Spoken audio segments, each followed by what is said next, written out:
Morning and a very warm welcome in the show. उम्मीद करते हैं आप लोग खैरियत से होंगे। ईद की जो थकावटें हैं वो या तो उतर गई होंगी या उतर रही होंगी, तो उस सब में हम आप लोगों को कहते हैं जी खुशामदीद। मैं हूँ आपके साथ हलीमा जुल्फ़िकार। ईद के बाद जब मैं आ रही थी ना यहाँ पे, तो मेरा दिल नहीं कह रहा था कि आप लोगों के साथ मैं रवायती सी ख़बरें जो है वो शेयर करूँ, क्योंकि ईद पे हमने बड़ा मज़ा किया होता है, फैमिली गैदरिंग्स हुई होती हैं, उनको हमने बड़ा इंजॉय किया होता है। तो हम ये चाह रहे होते हैं कि हम जो है ना वो कोई हार्डकोर न्यूज़ या कोई झगड़े की न्यूज़, ट्विटर पे ये हो गया, इंस्टाग्राम पे ये हो गया, फ़लाँ ने फ़लाँ को ये कह दिया, उसने उसके साथ लड़ाई कर दी, उसने उस पर इल्ज़ाम लगा दिया, इस तरह की न्यूज़ हम नहीं करना चाह रहे होते। तो आज जो मेरी टीम ने आपके लिए न्यूज़ निकाली है ना, वो कुछ इस तरह की है कि हम कुछ फैक्ट्स बताएंगे आप लोगों को दुनिया के बारे में, कि दुनिया में क्या क्या हो रहा है। और ये चीज़ें जो मैं आज आपको बताने वाली हूँ, वो अगर कोई प्लान कर रहा है, आगे आगे आने वाली हैं छुट्टियाँ, ठीक है, बच्चों की। और बच्चों की जब छुट्टियां आती हैं ना, समर वेकेशन आती हैं, तो बहुत सारी फैमिलीज़ ऐसी होती हैं जो कुछ ना कुछ वेकेशन में प्लान करते हैं कि हम यहाँ जाएंगे, वहाँ जाएंगे, बच्चों को लेके जाएंगे। तो जो आज के फैक्ट्स मैं आप लोगों को बताऊंगी वो आप लोगों को बहुत ज़्यादा हेल्प करेंगी ये डिसाइड करने में कि छुट्टियों में आप लोगों ने अगर कहीं जाना है तो वो कौन सी जगह होनी चाहिए। अच्छा जी, पहली जगह की तरफ हम चलते हैं। रशिया में मौजूद है, मंगोलिया के नाम से ये एक जगह है जहाँ पे इंसानों की जो तादाद है वो बहुत ज़्यादा कम है। मतलब मेरे जैसे जो लोग हैं ना, जो जब हॉलीडेज़ पे जाते हैं तो वो कहते हैं कोई ऐसी जगह हो जहाँ खूबसूरत सीनरीज़ हो, दूर दूर तक सफाई सुथराई, ये चीज़ें जो है वो आपको नज़र आ रही हो, दूर दूर तक कोई इंसान आपको डिस्टर्ब करने वाला ना हो, और आपको सिर्फ अल्लाह ताला के बनाए हुए कुदरती नज़ारे आपको नज़र आए। अच्छा, यहाँ की जो ख़ास बात है ना, इससे भी ज़्यादा वो ये है कि यहाँ पे इंसानों की तादाद से ज़्यादा घोड़ों की तादाद मौजूद है। यानी कि आपको अगर आप चलना शुरू करेंगे एक जगह से दूसरी जगह, तो शायद आप चलते हैं ना, चलना शुरू करते हैं तो घंटे के बाद, घंटा मतलब 60 मिनट्स के डिस्टेंस को कवर करने के बाद शायद आपको एक इंसान मिल जाए, ये वो भी शायद कहा जा रहा है। लेकिन घोड़ा जो है वो आपको मिनट मिनट के फासले पे मिलेगा। यानी कि वहाँ सीनरीज इस किस्म की हैं, अगर आप कहीं बैठ जाएंगे तो दूर दूर तक आपको या तो दरख्त नज़र आएंगे, या पहाड़ नज़र आएंगे, या लैंडस्केप्स नज़र आएंगे। अल्लाह ताला की बनाई हुई जो खूबसूरती है वो मंगोलिया में इतनी ज़्यादा है कि आप देख के जो है वो हैरान रह जाते हैं। तो अगर आपने जाना हो तो आप यहाँ भी जा सकते हैं। दूसरी जो डेस्टिनेशन है जिसका मैं आप लोगों को बताने वाली हूँ कि आप लोगों ने कहाँ जाना है, वो है जी स्पेन। स्पेन में एक ऐसी जगह मौजूद है। वैसे तो स्पेन माशाल्लाह से पूरा ही बहुत ज़्यादा हसीन है, लेकिन ये जिस ख़ास जगह के बारे में मैं आप लोगों को बताने वाली हूँ, ये सबसे ज़्यादा हसीन इसलिए है और इसकी सबसे बड़ी जो पहचान है वो ये है कि यहाँ पे केव्स मौजूद हैं। बहुत सालों पहले ये केव्स जो है ये यहाँ पे बनाई गई थी, क्योंकि उस वक्त जो फसादात थे या जो लड़ाइयाँ हुआ करती थी वो कुछ इंसानों के साथ इस तरह से होती थी कि जो पावर में होता था वो दूसरे के ऊपर चढ़ दौड़ता था। तस्वीर आप देख रहे हैं, और ये 200 के करीब कोई केव्स नुमा घर बनाए गए थे जिसमें लोग आके ले सकते थे, पनाह ले सकते थे, उनमें रह सकते थे, उनमें ठहर सकते थे, उनमें ज़रूरियात ज़िंदगी की हर चीज़ अंदर ही मौजूद रखी गई थी, ताकि अगर कोई इस तरह के फसादात जन्म ले या फिर कोई एक ग्रोह जो बड़ा हो साइज़ में, वो दूसरे ग्रोह के ऊपर अगर चढ़ाई करना शुरू कर दे या उनको मारने पे तुल जाए, तो वो लोग यहाँ पे आएंगे और इन केव्स के अंदर जो है वो पनाह ले लेंगे। 200 की तादाद में ये मौजूद हैं और अभी तक इन केव्स को डिमोलिश नहीं किया गया, बल्कि इनको और ज़्यादा पुरकशिश बनाया गया है। इनके ऊपर हर साल रंग रोगन किए जाते हैं मुख्तलिफ़ कलर्स के, इनको और दिलकश बनाया जाता है और ज़्यादा खूबसूरत बनाया जाता है। और उसकी ये वजह है कि वो अपनी सकाफ़त को इसी से रखना चाहते हैं, प्रिजर्व करके, ताकि जब अगले आने वाले लोग हों तो वो लोग ये देखें और उनको ये पता लगे कि इसकी रीज़न भी क्या है। तो यहाँ भी आप लोग जा सकते हैं, ये भी एक डेस्टिनेशन हो सकती है। अच्छा जी, अगली जिस डेस्टिनेशन की तरफ मैं आऊँगी, पाकिस्तानियों का बहुत बड़ा ख्वाब है वहाँ जाना।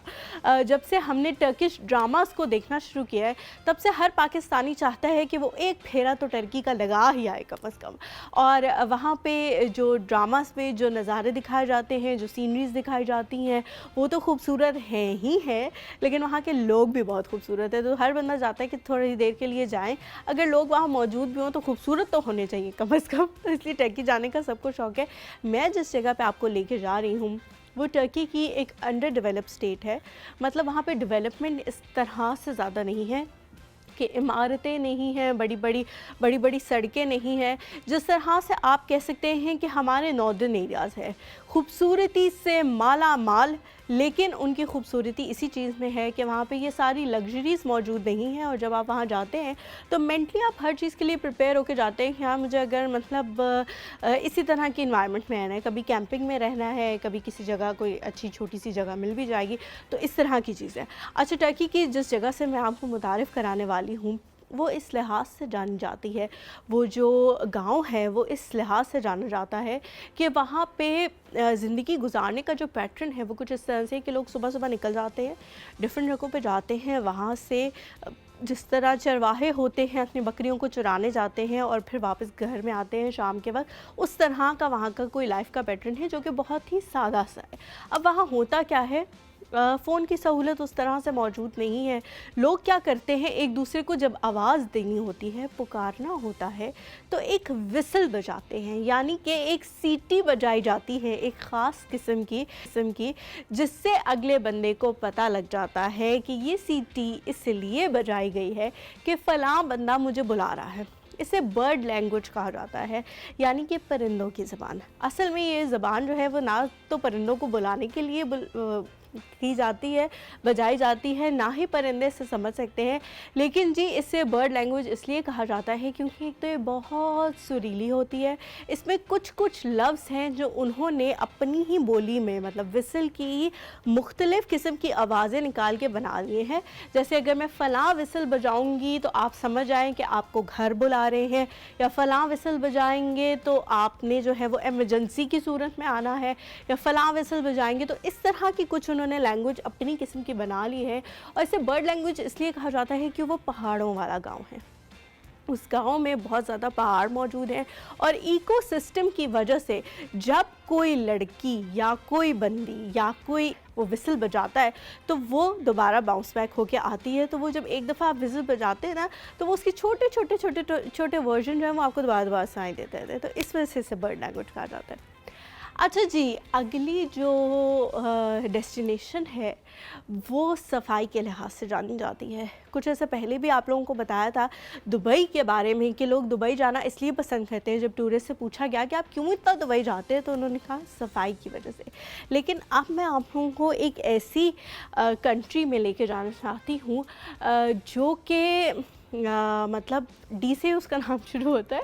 डेनमार्क की जी मैं बात कर रही हूँ, और सफाई सुथराई के लिहाज से इसे दुनिया की पहली साफ़ तरीन कंट्री का दर्जा मिला हुआ है। मतलब सफाई सुथराई के लिहाज से डेनमार्क जो है वो नंबर 1 पे है। पॉल्यूशन का यहाँ पे बहुत दूर दूर तक कोई गुज़र नहीं है। इंसानों की जो इस वजह से सेहत है और एवरेज जो एज है वो भी काफ़ी ज़्यादा है।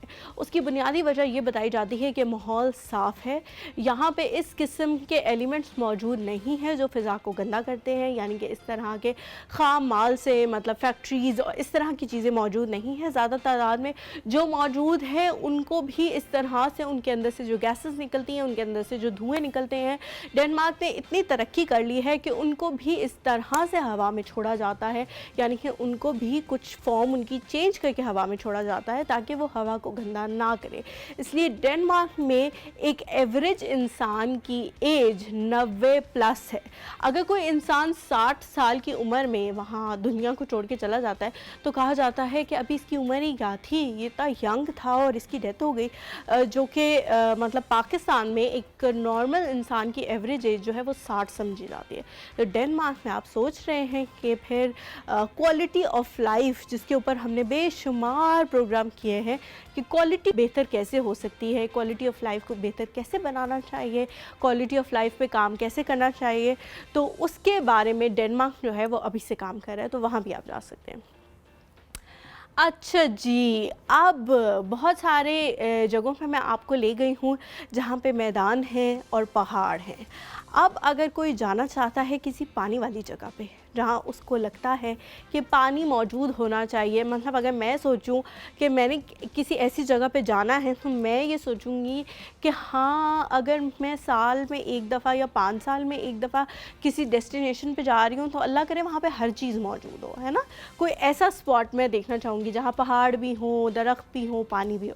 तो अब मैं आप लोगों को लेके जा रही हूँ एक ऐसे आइलैंड में जो एक ऐसे मुल्क में वाक़ है जिसका नाम क्रोएशिया है।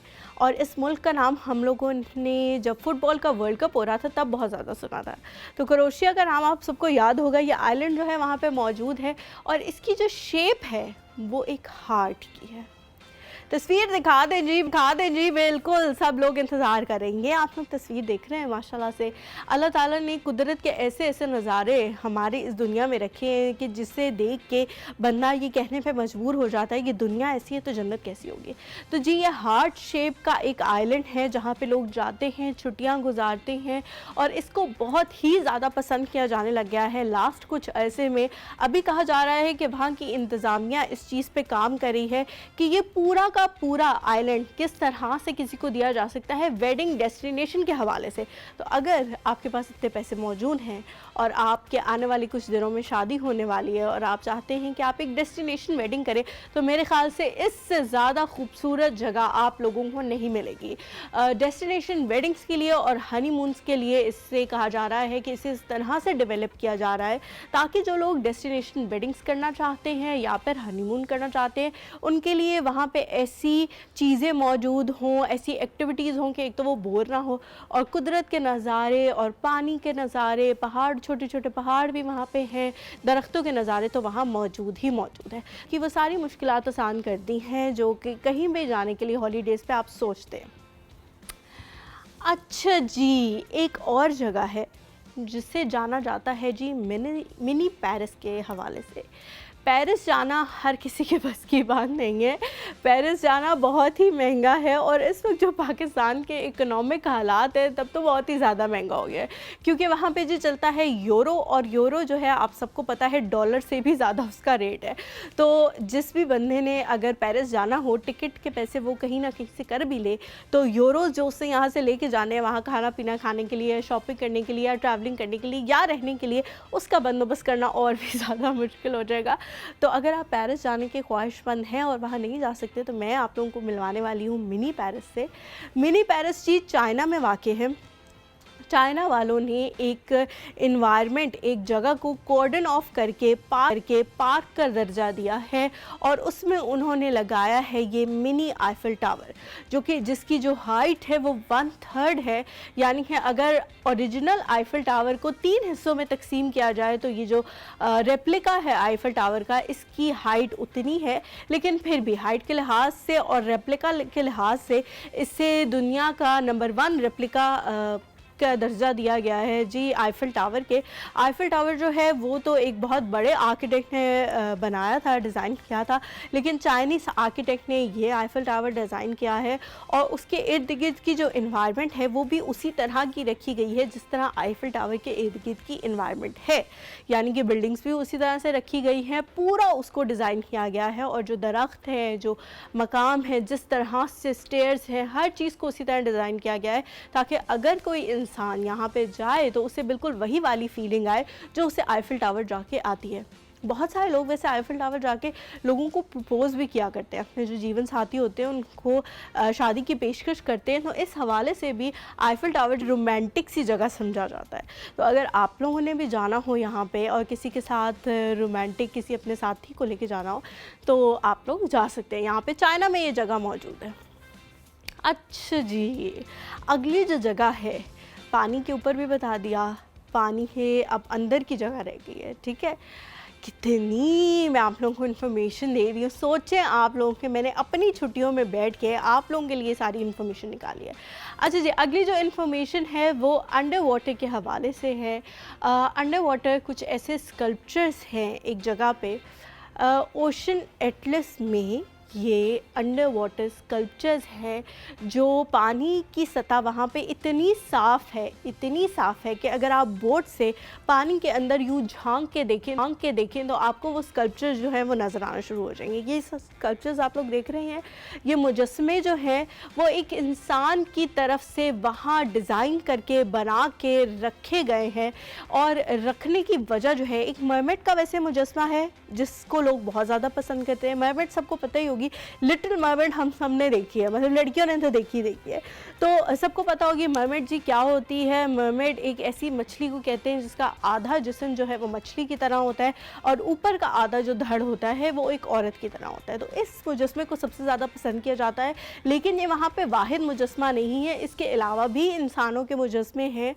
और ये जिस इंसान ने डिज़ाइन किया है, जिस बंदे ने ये डिज़ाइन किया है, उसके पीछे जो उसकी साइंस है वो ये है, वो चाहते हैं कि जब आबी मखलूक यानी कि पानी के अंदर रहने वाली मखलूक उनके पास आए या वो कभी किसी इंसान को देखे तो वो उससे डरे नहीं, वो ये समझे कि ये भी यहीं पे रहते हैं और उसको ये मुजस्मा देख के ये शक्लें, ये बॉडी स्ट्रक्चर वगैरह याद हो जाए कि शायद ये भी यहीं कहीं रहते होंगे। तो चलो मैं, क्योंकि आबी जो मखलूक होती है वो भी इंसानों की और जानवरों की तरह हमसे डर जाती है जब हम वहाँ पे जाते हैं।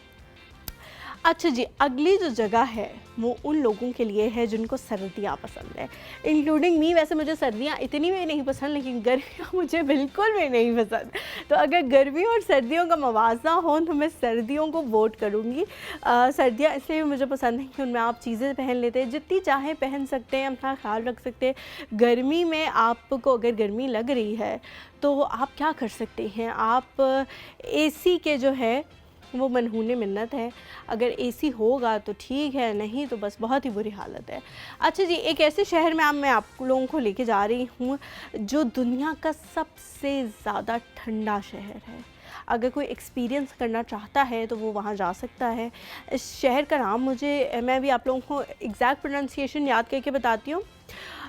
इस शहर में जी -70 डिग्री सेंटीग्रेड सेल्सियस रिकॉर्ड किया जाता है।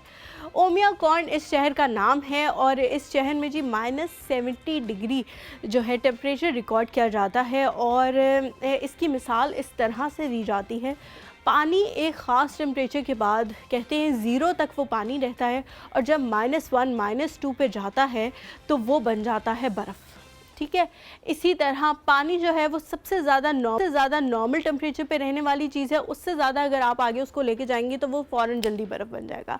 अगर हम जूस की बात करें तो जूस जो है वो इससे भी पहले बर्फ़ बन जाता है, मतलब वो 1-2 डिग्री सेंटीग्रेड पे भी बर्फ़ बनने की सलाहियत रखता है। पानी जो है वो -1 -2 पे बर्फ़ बनने की सलाहियत रखता है। तो अगर आपको जाने का शौक़ है तो आप जा सकते हैं। लेकिन ये जो तस्वीरें रही हैं ये देख के मेरा बिल्कुल दिल नहीं कर रहा, क्योंकि उस बंदे की आईलैशेस जो है ना उनमें भी बर्फ़ जमी हुई है। अच्छा जी, ये मैंने वो सारी डेस्टिनेशंस आप लोगों को बता दी हैं जहां आप लोग जा सकते हैं, जो आप लोग एक्सप्लोर करने के बारे में सोच सकते हैं अगर आप किसी डेस्टिनेशन प्लेस पे जाना चाहते हैं। अभी हम लोग लेते हैं यहाँ पे एक छोटा सा ब्रेक से जब वापस आएंगे तो हमारे साथ मौजूद होंगे हमारे प्यारे से गेस्ट और अच्छा सा टॉपिक। कहीं मत जाइएगा, हमारे साथ रहें।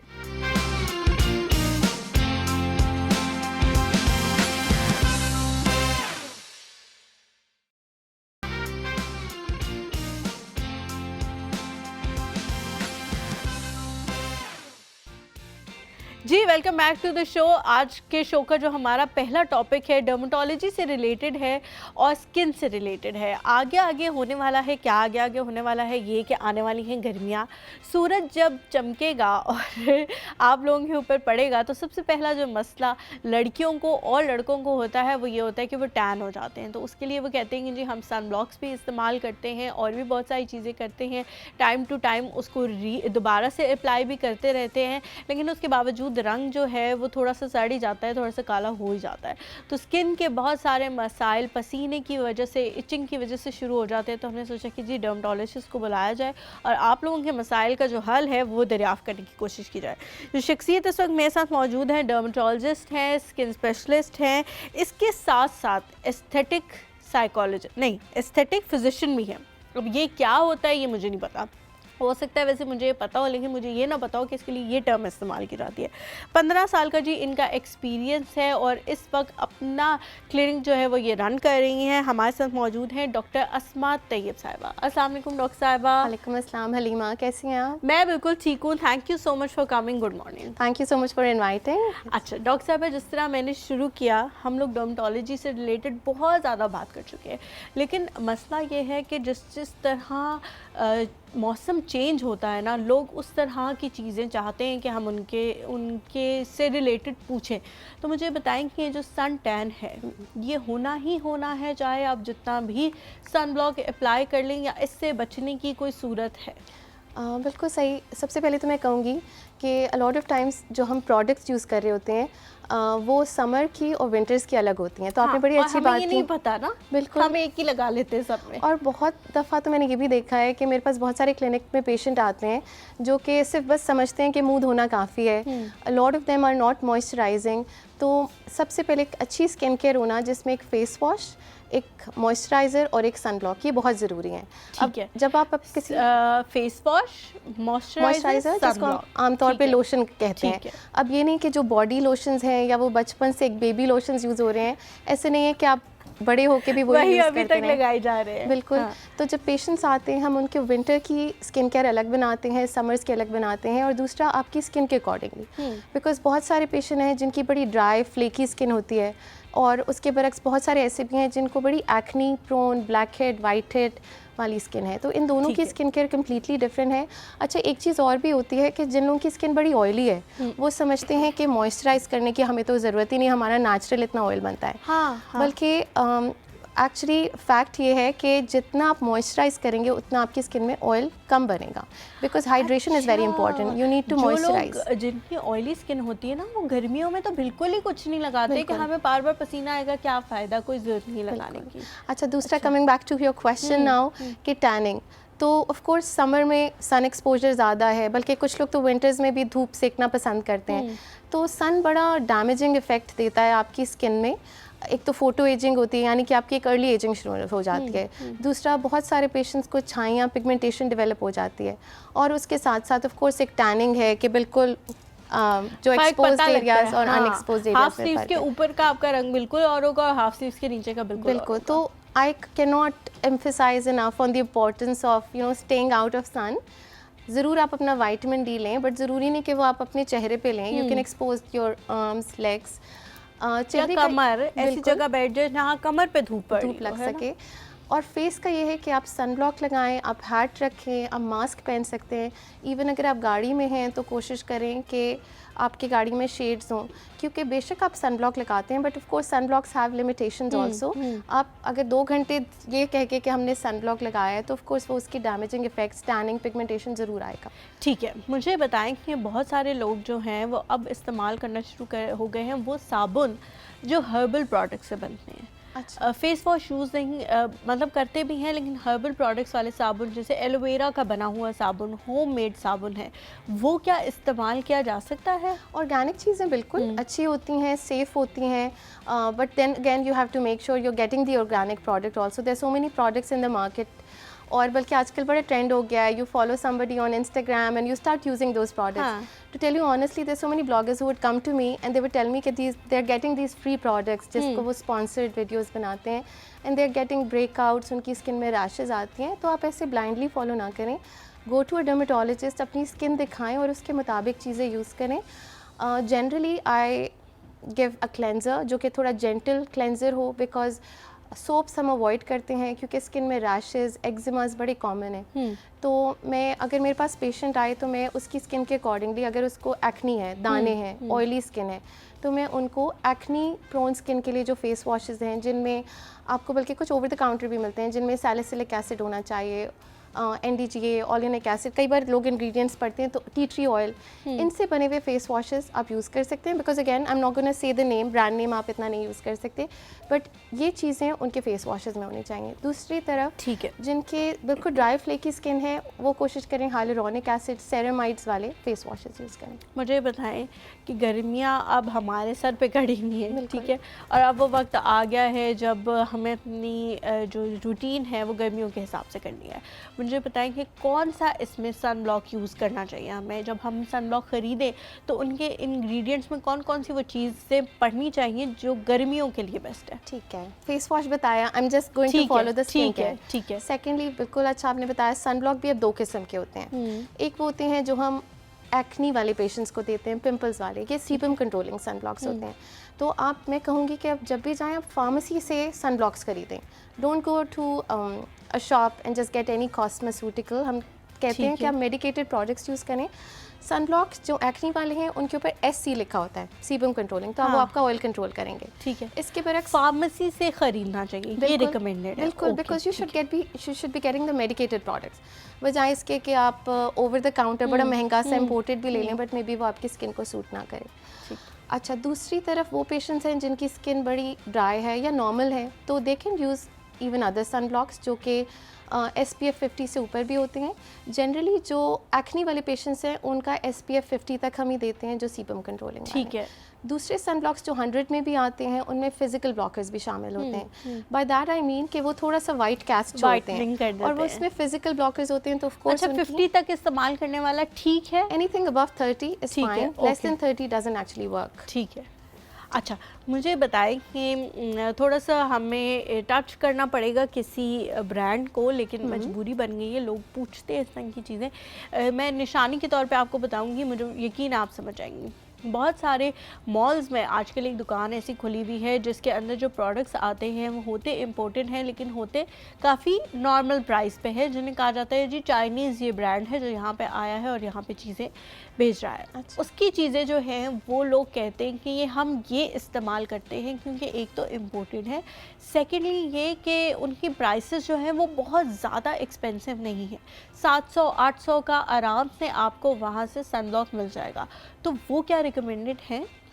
मैं तो आपको सच कहूँगी, I believe in promoting my own country stuff. I would always endorse stuff which is easily available here, which is reasonable, cost effective. तो मैं तो हमेशा मेडिकेटेड प्रोडक्ट्स लिखती हूँ।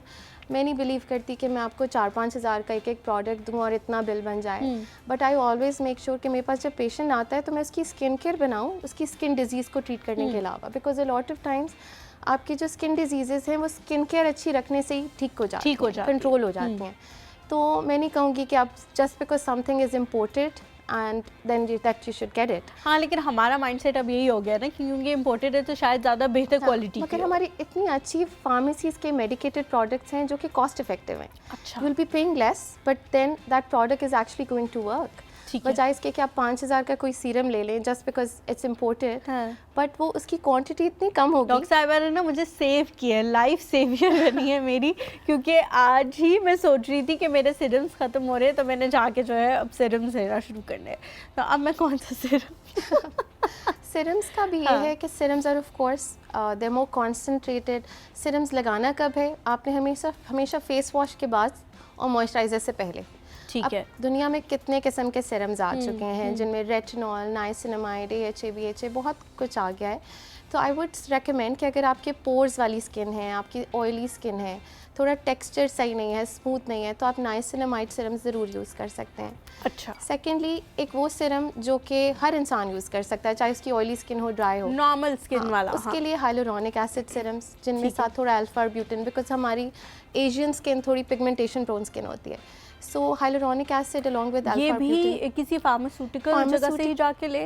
बिल्कुल, there are so many products which are medicated and then of course कुछ ऐसे हैं जो कि कॉस्मेस्यूटिकल हैं but they are getting imported from outside Pakistan also. ठीक है। तो ये इनमें भी अवेलेबल है। दूसरा ये कि वो पेशेंट जिनके स्कार्स हैं, जिनके ब्लैक हेड, वाइट हेड्स बहुत ज़्यादा होते हैं, ऑयली स्किन है, पिंपल्स, ब्रेकआउट्स रहते हैं, दे can use retinol at night, not during the day, because retinol आपको सूरज से सेंसिटिव करता है, फोटो सेंसिटिव, सन सेंसिटिव। अच्छा। So you should never be wearing it in the morning.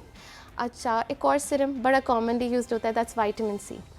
इतने पेशेंट्स मेरे साथ आते हैं कि विटामिन सी यूज़ करते हैं, बट विटामिन सी हर पेशेंट को सूट नहीं करता। ठीक है। There so many people who actually break out with acne. उसकी क्या वजह है? क्योंकि उनको विटामिन सी से एक्नी ब्रेकआउट्स होते हैं। इवन जब हम हाइड्रा फेशियल्स करते हैं, मैं I will come to that procedure also which we do in our clinics, तो हम मेक श्योर करते हैं हम आपको विटामिन सी सीरम्स ना यूज़ करें। बड़े safe product, hyaluronic acid, alpha arbutin, anything that brightens the complexion, that hydrates your skin, we use that।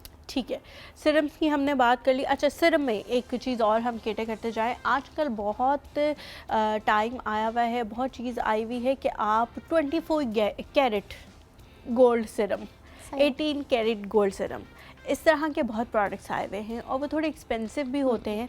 क्या वो यूज़ करने चाहिए? These are just marketing tactics, you know, 24 karat gold just to make something look more valuable, pricey. अच्छा, वरना और उसका कोई I वो think नहीं as long as you're using ceramides, hyaluronic acid, niacinamide, retinol if you need it, तो फिर you're good enough. And if you're moisturizing and staying out of sun and using a sunblock. आपने step by step बताया, मैं भी step by step ही चलूंगी। सबसे पहले हो गया वो फेस वॉश, उसके बाद सिरम हो गया। अब हम आ जाते हैं मॉइस्चराइजर पे। मॉइस्चराइजर दिन के दौरान क्या यूज़ करना है और रात को क्या यूज़ करना है? Every time you wash your face, you should moisturize. अगर आप दिन में 5 दफ़ा वज़ू करते हैं तो आपको मॉइस्चराइज करना चाहिए।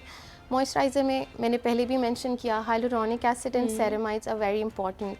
कोलेजन, वाइटामिन्स, ये सब चीज़ें आप देखें तो उनके इंग्रेडिएंट्स में लिखे होते हैं। मैं तो बड़ा सच कहूँ तो मैंने जैसे आपसे कहा, मैं बहुत महंगी चीज़ें नहीं लिखती, बिकॉज़ इतनी इन्फ्लेशन हो चुकी है, हमारे मुल्क के हालात जिस तरफ जा रहे हैं। तो अगर आप 3-4 यही चीज़ें लिखें, 7 दवाइयाँ लिखें, पेशेंट का बड़ा बिल बन जाता है। सो मैं एक अच्छा मॉइस्चराइज़र लिखती हूँ जो कॉस्ट इफेक्टिव है और जिनमें ये सारी चीज़ें मौजूद होती हैं। ठीक है। अच्छा, अब मॉइस्चराइजर्स अगेन, अगर किसी की एक्ने वाली स्किन है, आप वाटर बेस्ड चीज़ें यूज़ करेंगे, ऑयल फ्री करेंगे। और अगर किसी की बहुत ड्राई, एक्जिमा, रैशेस, सोराइसिस वाली स्किन है तो हम उनको ऑयली मॉइस्चराइजर्स देंगे। और जो नॉर्मल स्किन के पेशेंट्स हैं उनको भी आजकल, मैं सच कहूँ Halima, acne is so common. I see people who are in there ना सिर्फ टीनेज बल्कि 30s, 40s, 50s में ना सिर्फ औरतें, मर्द भी बहुत एक्ने के साथ शिकार है। बिल्कुल, बिकॉज इतनी हार्मोनल इम्बैलेंस है और हमारी जो खुराक is just polluted with male hormones, तो लोगों को बहुत एक्ने हो गई है। So I always make sure कि उनको मैं ऑयल फ्री प्रोडक्ट्स दूँ, एंड आई ऑलवेज सजेस्ट कि आप मेकअप भी वाटर बेस्ड यूज़ करें। And cleansing, of course I will come to that also. I am sure आपने पूछना होगा मेकअप के बारे में भी, तो मेक श्योर करें कि आप whatever makeup you are wearing, do cleanse, double cleanse at night. अपना मस्कारा अच्छा, हम आ ही जाते हैं मेकअप की तरफ, क्योंकि वो जो सारे स्टेप्स थे वो हमने कैटर कर लिए हैं। अब आप मुझे मेकअप का बताएं कि मेकअप हमारे जैसे जो लोग हैं, हम तो रोज़ करते ही करते, लेकिन जो लोग वैसे भी ऑफिसेज वगैरह में जाते हैं, वो भी एक नीड बन चुकी है कि आपने ज़रा तैयार होके जाना है। अच्छा लगता है आपको खुद भी तैयार होके, तो आप लोग तैयार होके जाते हैं बाकायदा अपने फेस पे कुछ बीबी क्रीम या इस तरह की चीज़ लगा के। तो क्या रूटीन जो है वो आपको यूज़ करनी चाहिए जब आप साफ़ कर रहे हो अपनी skin? So I always recommend that you should double cleanse. इसका मतलब ये है कि आप एक ऑयल बेस्ड क्लेंजर से भी करें, आप वॉश भी करें साथ। यानी पहले वॉश करें? नहीं, पहले आप अपना सारा आई मेकअप किसी क्लेंजर जैसे से साफ आपने देखा होगा बहुत सारे बाम्स अवेलेबल हैं, मेकअप रिमूविंग, उसमें micellar water along with some oil film, आप उससे ज़रूर करें। Because a lot of times women use makeup which is waterproof, तो वो तो वैसे नहीं निकलता। And I can not emphasize the importance of removing the mascara, because आपका अगर रोज़ मस्कारा लग रहा है और वो रिमूव नहीं हो रहा, तो आपके सारे यहाँ के जो ग्लैंड्स हैं वो क्लॉग कर जाते हैं। आप देखेंगे कुछ अरसे में आपकी आई लैशेज़ गिरना शुरू हो जाती हैं। बहुत सारे लोग कहते हैं कि हमारी आई लैशेज़ कम हो गई, पहले तो बड़ी ज़्यादा थी। तो आप ज़रूर रात को क्लेंस करें और उसके बाद ज़रूर एक क्लेंज़र, जो कि जिसको हम फेस वॉश भी कहते हैं, उससे भी आप धोकर भी ज़रूर सोएं और फिर रात को अगेन वही सिरम्स मॉइस्चराइज़र लगा के सोएं। ठीक है, 2 दफ़ा क्लिनजिंग करनी है, एक दफ़ा किसी भी क्लिनजर से, क्लिनजिंग मिल्क से या वो वाटर से जो मिलता है मेकअप रिमूवर के लिए, और उसके बाद मुंह धो के सोना है। आप कोशिश करें आपके मुंह पे किसी भी किस्म की कोई चीज़ ना लगी हुई। ठीक है, चलें जी, ये तो हो गया। अब आ जाते हैं बच्चों पे। बच्चे जो होते हैं गर्मियों के दौरान खेलते भी हैं, उनको कोई फ़र्क नहीं पड़ रहा होता कि गर्मी है क्या है, और फिर काले भट्ट होके ना घर के अंदर आते हैं, और फिर एक टाइम आता है कि वो उनका स्किन कलर ही वही बन जाता है, वो इतना खेल रहे होते हैं। और जब कोई अरसा बनना जो है ना, वैसे बड़ी बुरी बात है, लेकिन कुछ लोग होते हैं जब उनसे कुछ अरसे के बाद मिलते हैं, हाय अल्लाह ये इतना काला हो गया, मतलब एकदम से उनके मुंह से ये बात निकल जाती है। तो वो मुझे बड़ा ऑफेंड करती है वो बात कि लोग ये क्यों कहते हैं। तो बच्चों के लिए भी कोई ख़ास रूटीन, कोई ख़ास करके यूज़ करनी चाहिए? बच्चों की रूटीन पे आती हूँ, बट आपने बड़ा टची टॉपिक छेड़ा। सच कहूँ तो we dermatologist, yes, we do not promote whitening, क्योंकि we should embrace the colour that we are born with. हमारा जो स्किन कलर है, we are blessed with the most beautiful colour. हमारा गोल्डन वीटिश कॉम्प्लेक्शन है पूरी com का. ये कौन सी डर्मेटोलॉजिस्ट है भाई जो ये कह रही है? क्योंकि डर्मेटोलॉजिस्ट तो कह रही होती है आए ठीक है हम आपको एक ड्रिप लगाएंगे आप बिल्कुल गोरे हो जाएंगे. ज़रूर वो लगाते हैं. वो क्यों लगाते हैं? वो मेलानिन कम करती हैं ड्रिप्स. उस पर भी आती हूँ थोड़ी देर में. बट हमने ना पूरी कॉम ने ये समझना है कि जो अल्लाह ने हमें कलर दिया है ये सबसे खूबसूरत कलर है. सारा मसला ही तब होता है जब हमारे मुल्क में ये इतने सारे ब्रांड्स हैं जो कि गोरा करने की क्रीम है, वाइटनिंग क्रीम्स. क्यों? और इनसे आपकी स्किन तबाह हो जाती है. हम रोज़ अपनी ओपीडी में वाइटनिंग क्रीम्स की तरफ मैं आऊँगी क्योंकि ये एक बहुत वाइटनिंग का जो टॉपिक है ना वो एक बहुत वास्ट है. हम लोग सब ऑब्सेस्ड हैं सफ़ेद रंगत से. तो सफ़ेद रंगत की तरफ हम लोग आएंगे. अभी लेते हैं एक छोटा सा ब्रेक. कहीं मत जाएगा, हमारे साथ रहें.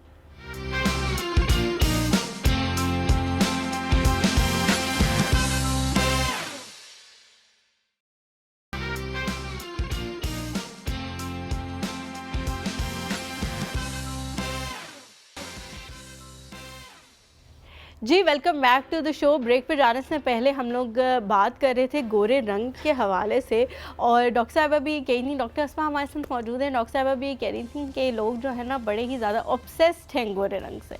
तो वाकई ये पाकिस्तानियों का बहुत बड़ा मसला है डॉक्टर साहबा कि वो हर कुछ करने के लिए तैयार हैं किसी तरह वो गोरे हो जाए. तो ये ऑब्सेशन जो है इसका क्या हल है? इसका हल यही है कि I think through you, people like you, आपके प्लेटफॉर्म के थ्रू आई थिंक हम अवेयरनेस क्रिएट कर सकते हैं कि अपने रंग को एक्सेप्ट करें.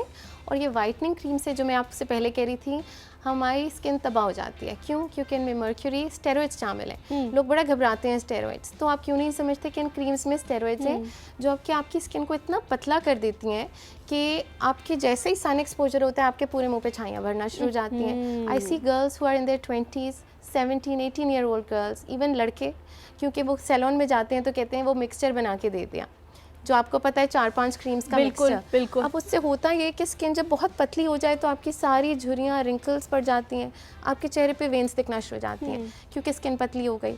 और इसका कोई इलाज नहीं है. आप कैसे नई स्किन बनाएंगे? ओके ठीक है. लोग मतलब शुरू ये क्यों करते ठीक हैं? नहीं हो बिल्कुल. सकती. हम फिर उसके लिए बड़े प्रोसीजर्स करते हैं जिससे हम नया कोलेजन बनाने की कोशिश करें.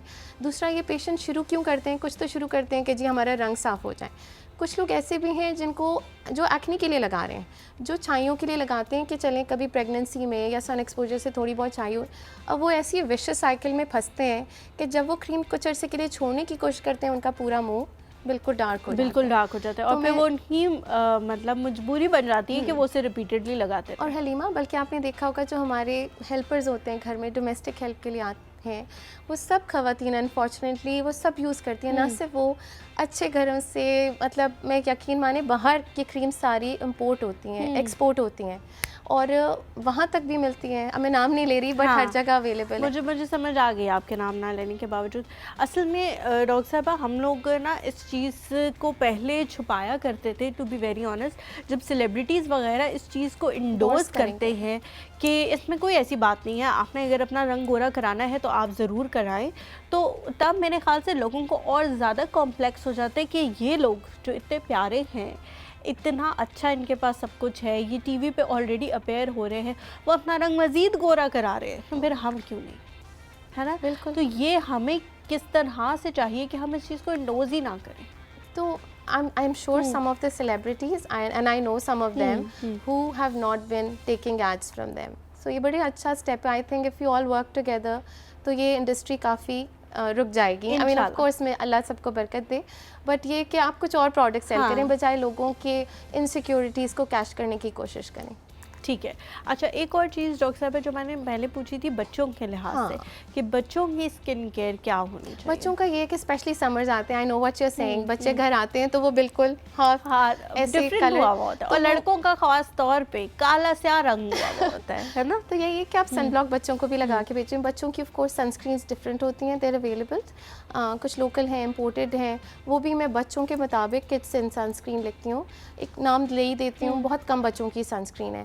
बायोनिक्स के नाम से बच्चों की एक सनस्क्रीन आती है, they can use it as well. छोटे बच्चों के लिए आप यूज़ कर सकते हैं. ठीक है. बड़ों की और बच्चों के प्रोडक्ट्स अगेन थोड़े से डिफरेंट होते हैं. बड़ों के थोड़े हार्श होते हैं, बच्चों के थोड़े सॉफ्ट होते हैं, स्किन सॉफ्ट होती है क्योंकि बच्चों में अक्सर एलर्जीज, रैशेस हो जाती हैं। ठीक है। अच्छा, अब हम थोड़ा सा आते हैं पीआरपी के हवाले से। पीआरपी एक ऐसा प्रोसीजर है जिसे हम सिर्फ समझते थे कि सिर्फ शायद बालों के लिए होता है, अब पता लगा है कि हर स्किन केयर हिस्से के लिए पीआरपी कराई जा रही है। तो पीआरपी के अंदर क्या क्या आ रहा है, किस किस चीज़ की पीआरपी हो रही है और क्यों हो रही है? ठीक है हलीमा, आपको थोड़ा आइडिया होगा भी कि पीआरपी क्या है, बट हमारे ऑडियंस को मैं ज़रूर बताऊंगी, एज ए लेमैन बताती हूँ कि पीआरपी क्या है। पीआरपी बेसिकली आपका ही प्लाज्मा है। जैसे आप किसी लैब्स में ब्लड टेस्ट के लिए जाते हैं, उसी तरह पेशेंट हमारे पास आता है और हम आपकी वेन से ब्लड लेते हैं। ब्लड को प्रोसेस किया जाता है और उसकी डिफरेंट लेयर्स आ जाती हैं। अब उसमें जो एक मिडिल लेयर आती है वो कॉन्सेंट्रेटेड प्लाज्मा है, यानी आपका ही खून है, बट उसमें सिर्फ एक ऑरेंज सा एक मैजिक पोर्शन निकलता है, ठीक है, जिसको जहाँ इंजेक्ट किया जाए वो उस जगह की ग्रोथ को बूस्ट करता है। ठीक है। अगर हम सर पे करेंगे तो पेशेंट के हेयर फॉल रुक जाता है, बालों का टेक्सचर इंप्रूव करता है, न्यू रूट्स भी आना शुरू हो जाती हैं। अगर हम स्किन पे करेंगे तो आपकी, जैसे मैंने बताया, क्रीम से स्किन डैमेज होकर पतली हो गई, वी डू पीआरपीज ताकि उनकी स्किन वापस रिवाइव करे, मोटी हो जाए, मोटी नहीं, एक नॉर्मल हो जाए, मतलब जैसे नया पहले थी collagen। वैसे हो जाए, बिल्कुल। जो हमने ख़राब किए वो ना रहे। बिल्कुल नया कॉलेजन बनेगा। बहुत सारे लोग होते हैं जिनके परमानेंट स्कारिंग हो जाती है एक्नी से, सर्जिकल स्कार्स हैं, सेल्फ हार्म मार्क्स हैं, तो इन सबको भी पीआरपी से हम बेहतर बना सकते हैं। दूसरा, आजकल तो कुछ सालों से नी सर्जरीज, आई सर्जरीज में इवन बर्न्स के बाद भी हम प्लाज्मा को आपके यूज़ करते हैं ताकि वो आपका हीलिंग प्रोसेस को बेहतर बना सके। ठीक है, मुझे बताएं कि पीआरपी जो लोग कराते हैं, बहुत सारे लोग कहते हैं, जैसे बालों के लिए अगर कराई है तो वो लोग कहते हैं कि नहीं, उस तरह से फ़ायदा नहीं हुआ जिस तरह से हमने किसी से सुना था, किसी की सुनी सुनाई पे एतबार करके हमने करा लिया, इतने सारे पैसे लग गए इस प्रोसीजर में, लेकिन फिर भी बाल गिरना कम नहीं हुए। उसकी क्या रीज़न है? उसकी वजह 2-3 है। पहली वजह ये कि एक तो बहुत सारे क्लिनिक्स खुल गए। हमारे मुल्क में एक अलमिया ये है कि there is no check and balance. Some of my friends also work in the health regulatory authority and they tell me कि हर स्ट्रीट में एक क्लिनिक खुला है। Those clinics do not have अगर सिर्फ क्लिनिक भी नहीं खुले ना डॉक्टर साहब, तो फिर सैलून वाले भी यही काम करना शुरू हो गए। हाँ, I mean of course I don't have anything against it. मेरे कुछ फ्रेंड्स हैं जो they are running salons, but of course they don't do injectable procedures. Doctors and nurses बाहर के मुल्कों में तो क्वालिफाइड नर्स इंजेक्टर्स भी हैं।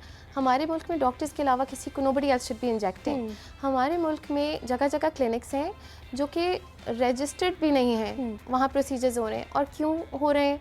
क्योंकि they are selling the product और they are selling their services at a very low cost. और हमारे मुल्क में हम बस डिस्काउंट्स के पीछे भागते हैं, जहाँ चीपेस्ट मिल जाए हम वहाँ चल जाते हैं। बट आप क्यों नहीं सोचते कि अगर कोई चीज़ इतनी चीप प्राइस पे हो रही है तो वो बहुत सब स्टैंडर्ड होगी। आप ये मेक श्योर करें कि whoever you are going to for PRP is qualified enough to do it, is a hair transplant surgeon, is a plastic surgeon और a dermatologist। इनके अलावा किसी और को PRPs नहीं करने चाहिए। बिकॉज किसी को अगर हेयर फॉल है तो उसकी ये तो नहीं कि आप सिर्फ सैलून में गए और एक प्रोसीजर करा दिया। You need to find the underlying cause. बहुत सारे लोगों को मर्दाना गंजपन होता है तो हम उसको एड्रेस करते हैं। ख़वातीन में हार्मोनल इम्बैलेंसेस की वजह से बाल गिरते हैं, उनको एड्रेस करते हैं। न्यूट्रिशनल डेफिशिएंसीज यानी कि आपके अंदर ग़िज़ाइयत की कमी, आयरन, विटामिन डी की कमी, उसको हम एड्रेस करेंगे। बहुत सारे पेशेंट को अचानक से स्ट्रेस की वजह से बहुत सारे हेयर फॉल हो जाता है, जिसको हम टीलोजन एफ्लूवियम कहते हैं। फिर कुछ लोगों को बाल झड़ हो जाता है, कुछ को डैंड्रफ की बीमारी है। उन सब को भी एड्रेस करना ज़रूरी है। इस वजह से बहुत सारे पेशेंट होंगे जो पीआरपी से रिस्पॉन्ड नहीं करते होंगे। अल्हम्दुलिल्लाह मैं आपको बताऊं, हमारे पेशेंट्स के सर भर जाते हैं बालों से। अच्छा। क्योंकि मैं साथ साथ उनको कुछ उनकी वो जो बीमारी होती है उसका भी इलाज बता रहे होते हैं। ठीक है। And then the quality of plasma that you are producing, that also depends on the quality of machines, the kits you are using, the hair serums that you are putting alongside plasma. क्योंकि यानी हम plasma में साथ मीज़ोथेरेपी serums भी जो उसको activate करता है, न्यूट्रिशन साथ ऐड करते हैं, फिर करते हैं। The people who are doing it are doctors. I have got 2 doctors with me also who are aesthetic physicians who I have trained myself and अल्हम्दुलिल्लाह वी हैव अमेजिंग रिजल्ट्स। अच्छा, ठीक है doctor साहब, मुझे बताएं कि बहुत सारे लोग ये भी कंप्लेंट करते हैं कि हमें बेबी हेयर्स हो जाते हैं। हाँ ठीक है।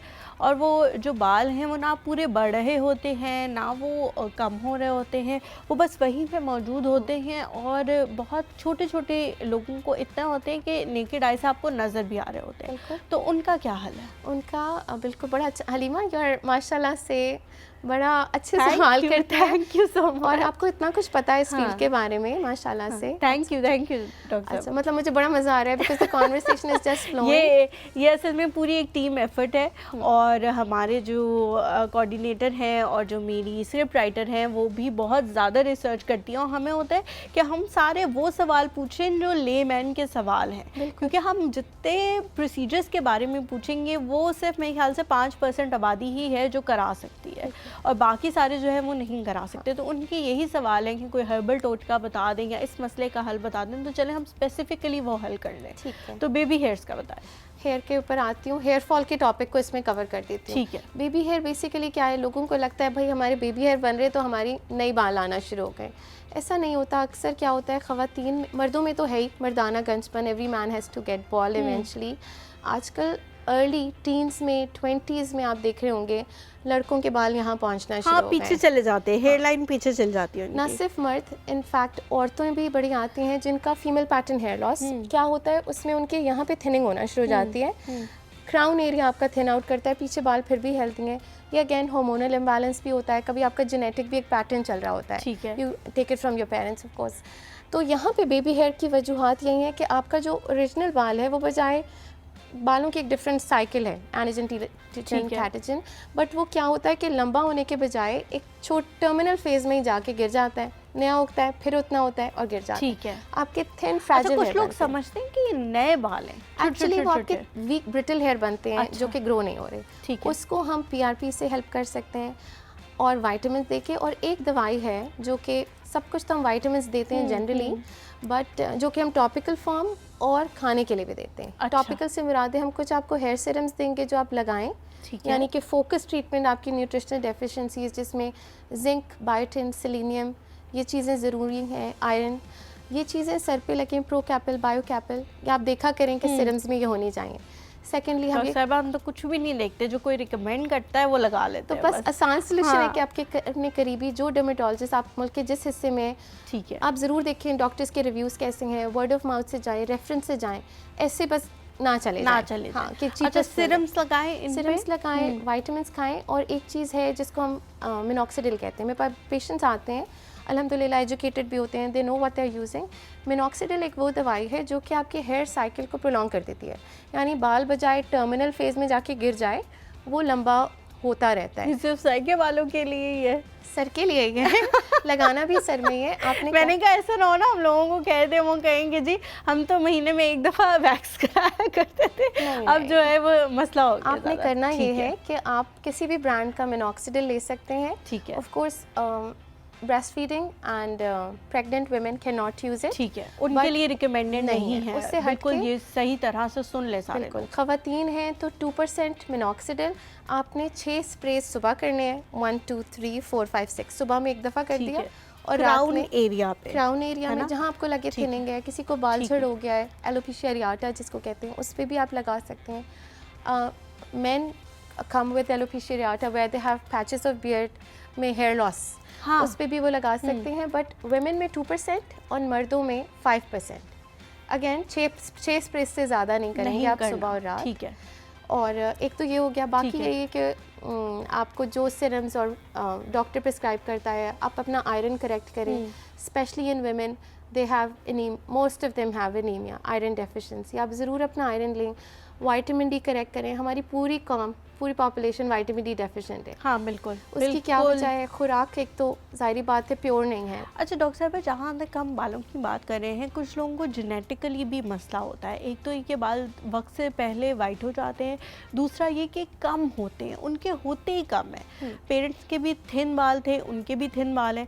अब वो बेचारे अगर कुछ करना भी चाहते हैं ना, तो लोगों ने यही मशवरा देते हैं कि यार तुम्हारे इससे ज़्यादा नहीं आएंगे, जो भी तुम कर लोगी ना तुम्हारे रहेंगे इतने ही। तो वो क्या करें? ऐसे लोगों को थोड़ा जल्दी ट्रीटमेंट शुरू करनी चाहिए। अच्छा। बजाय इसके कि वो मतलब हो सकते हैं बेहतर, इसका मतलब देखिए you can't change your genes, मगर अगर आप देख रहे हैं कि बच्चा 16-17 साल का है, बच्चियाँ यंग हैं और उनको अभी से इतना हेयर लॉस है, तो आप ये ना सोचें कि भाई 30-40 साल की उम्र में ट्रीट, तब तक तो बिल्कुल आपका स्कैल्प हार्ड हो सत्यानाश जाए हो ना, चुका होगा। तो आपका पीआरपी भी काम नहीं करेगा।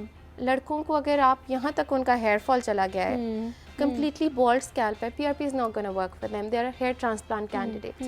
पर आप PRP का ये जितना अर्ली स्टार्ट करेंगे, go see a dermatologist, उनसे दवाइयाँ लें, अपनी न्यूट्रिशनल डेफिशिएंसीज को पूरा करें, बैलेंस डाइट लें, fruits and vegetables are very important, proteins लें।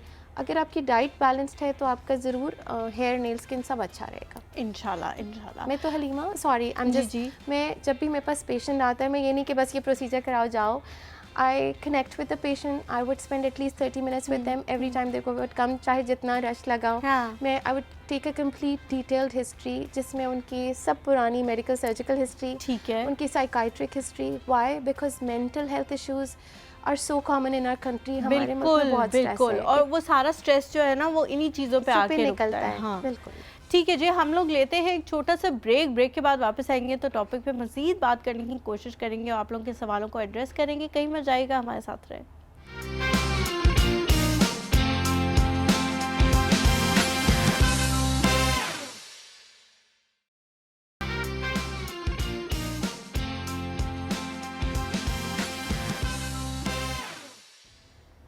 जी welcome back to the show. हम लोग आ चुके हैं फिटनेस सेगमेंट की तरफ और हमारे साथ मौजूद हैं वस। आज क्या बता रही हैं हमें? अस्सलाम वालेकुम and welcome to fitness segment. आज हम वर्कआउट रूटीन फॉलो करेंगे, स्ट्रेंथ ट्रेनिंग वर्कआउट रूटीन।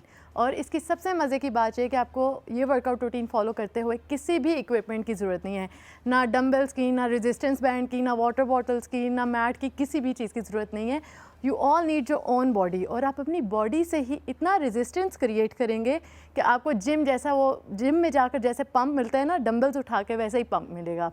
और ये जो वर्कआउट है ये ओकेशन फ्रेंडली है, मतलब अगर आप हॉलीडेज़ में गए हुए हैं या कहीं बाहर गए हुए ऐसी जगह पर जहाँ पर जिम की सहूलत मौजूद नहीं है, ना आपके पास कोई इक्विपमेंट है और आप अपने वर्कआउट को स्किप नहीं करना चाह रहे हो, तो this workout is best for you. Strength training का वर्कआउट है, ऑब्वियसली आपकी मसल बिल्डिंग के लिए बहुत ज़्यादा हेल्पफुल रहेगा। तो let's get into the routine. हमने सबसे पहले स्टार्ट करना है वार्म अप से।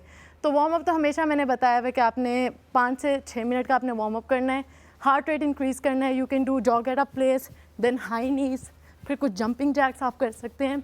तो वर्कआउट वार्म अप मतलब आपने अपने हार्ट रेट को इंक्रीज़ करना है और कुछ ऐसी एक्सरसाइजेस करनी है। एंड देन वार्म अप का सेकंड हिस्सा आपने कुछ डायनामिक स्ट्रेचेस करनी है, क्लॉकवाइज, एंटी क्लॉकवाइज, रोटेशंस। ये आपको ऑलरेडी पता है, हमने बहुत सारे सेगमेंट्स में करके बताई हुई हैं। तो आपने वार्म अप लाजमी करना है एंड देन ये आपने वर्कआउट रूटीन फॉलो करनी है। तो सबसे पहले वर्कआउट में हम स्टार्ट करेंगे, हमारे पास ऑलमोस्ट कॉम्बिनेशन है कोई 6 से 7 एक्सरसाइजेस का, एंड मैं आपको कर करके दिखाती हूँ। पहली एक्सरसाइज है लंज स्क्वाट लंज। आपने लंज किया, then come back into squat and then lunge. कोई डंबल हम यूज़ नहीं करें, squat it down all the way down, then lunge, squat it down, then दूसरी टांग का लंज। ईच लेग आप 10 lunges, then 10 squats and then दूसरी टांग के 10 लंजेस करेंगे। पोस्चर एक दफ़ा दोबारा देख लें, बैक स्ट्रेट होगी और दोनों टांगें 90 डिग्री एंगल बना रही हैं और बैक स्ट्रेट है, ना यूँ आगे फॉरवर्ड है ना बहुत ज़्यादा पीछे बेंड हुई हुई है, बिल्कुल स्ट्रेट है।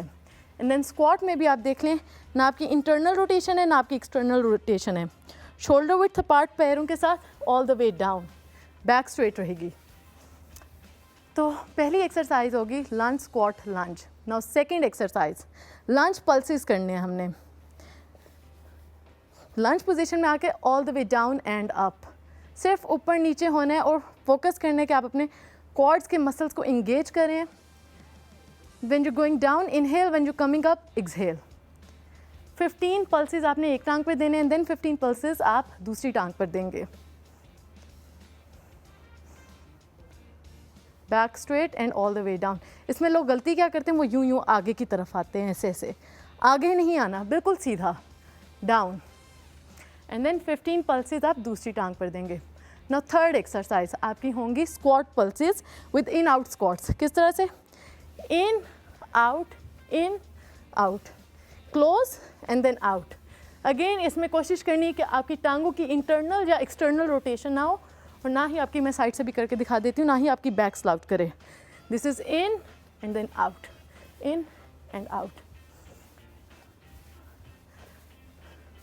अभी मैंने 30 सेकंड्स की ही नहीं, 15 रेपिटेशंस की ही नहीं, तो मुझे अच्छा खासा बर्न फील होने शुरू हो गया अपनी टांगों में। तो पहली 3 एक्सरसाइजेज आपने प्योरली लोअर बॉडी को फोकस किया है। Now come to the other part, आपने करने हैं पुशअप्स अपर बॉडी की। अगर आप एडवांस है तो आप फुल पुशअप भी कर सकते हैं इस तरह से, ठीक है। लेकिन अगर आप बिगनर हैं, आप फुल पुशअप्स नहीं कर सकते, तो आप नी पुशअप्स कर सकते हैं। तो पहले आपने सिंपल प्लेन पुशअप्स करने हैं। नाउ सेकंड जो वेरिएशन है पुशअप्स की जो आप करेंगे इसके बाद, वो ये है in out, left and right पे, left then mid and then right. 15 pushups आपने ऑल टुगेदर परफॉर्म करने हैं। सो ये आपकी चेस्ट के लिए अच्छी थी। बहुत ज़्यादा एक्सरसाइज आप चेस्ट को टारगेट करना चाह रहे हैं, अपर बॉडी को टारगेट कर रहे हैं, तो आप पुशअप्स करेंगे। नेक्स्ट एक्सरसाइज आपकी बैक के लिए करेंगे।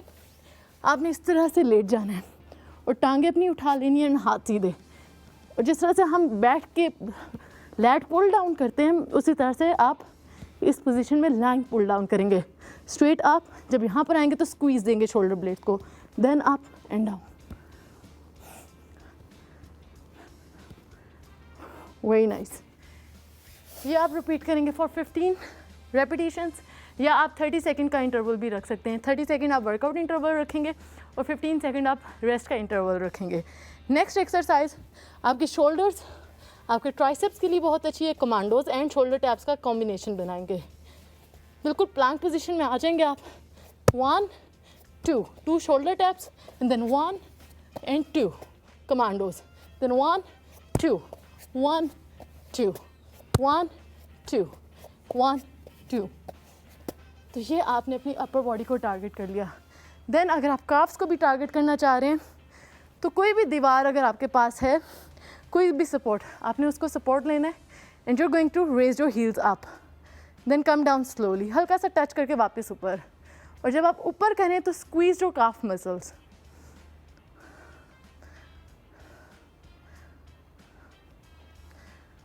ओके, हमने बॉडी वेट एक्सरसाइजेस से अपने लोअर बॉडी को अच्छे से टारगेट किया, क्वाड्स को टारगेट किया, इवन अपनी काफ मसल्स तक को टारगेट किया, ग्लूट्स को टारगेट किया, एंड देन अपर बॉडी में हमने अपनी चेस्ट को, अपनी बैक और अपने बाजुओं को टारगेट किया।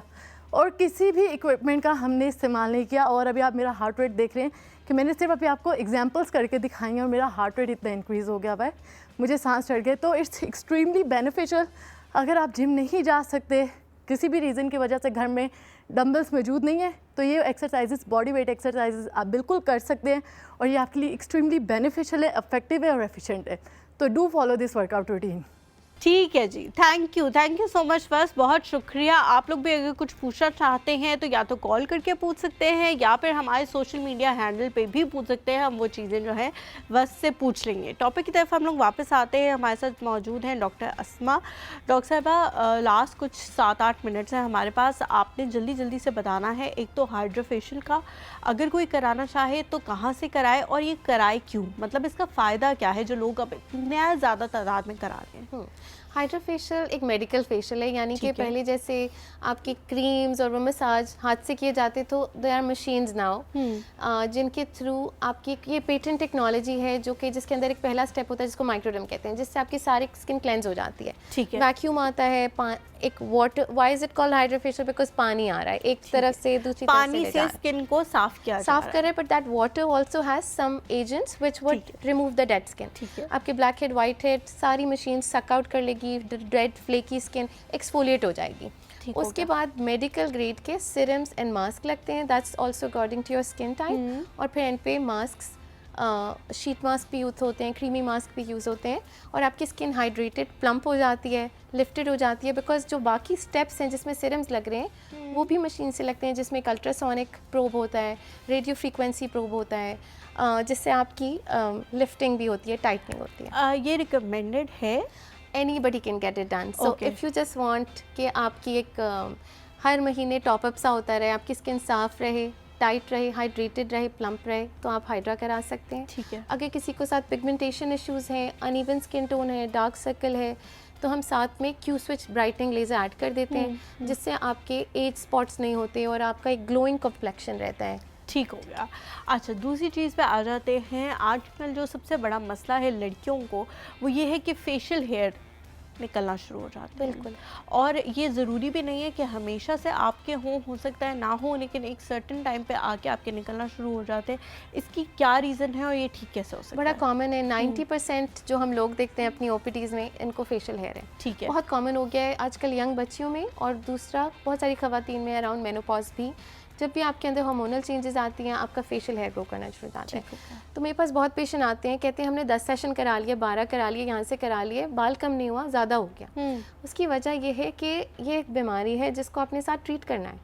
तो मैं पेशेंट को पहले कंसल्ट करती हूँ, उनके सारे हार्मोनल इम्बैलेंस करेक्ट सारे करूँगी। टेस्ट कराए, बिल्कुल, है ना? आपके मेल फीमेल हार्मोन्स चेक होंगे और उसके अकॉर्डिंगली आपको साथ दवाई दी जाएगी। साथ में आपका लेज़र होगा, जो कि मैं आपको सच कहूँ तो इतने क्लिनिक्स खुल गए हैं जहाँ पे डॉक्टर्स भी नहीं हैं जो ट्रीट हो रहे हैं।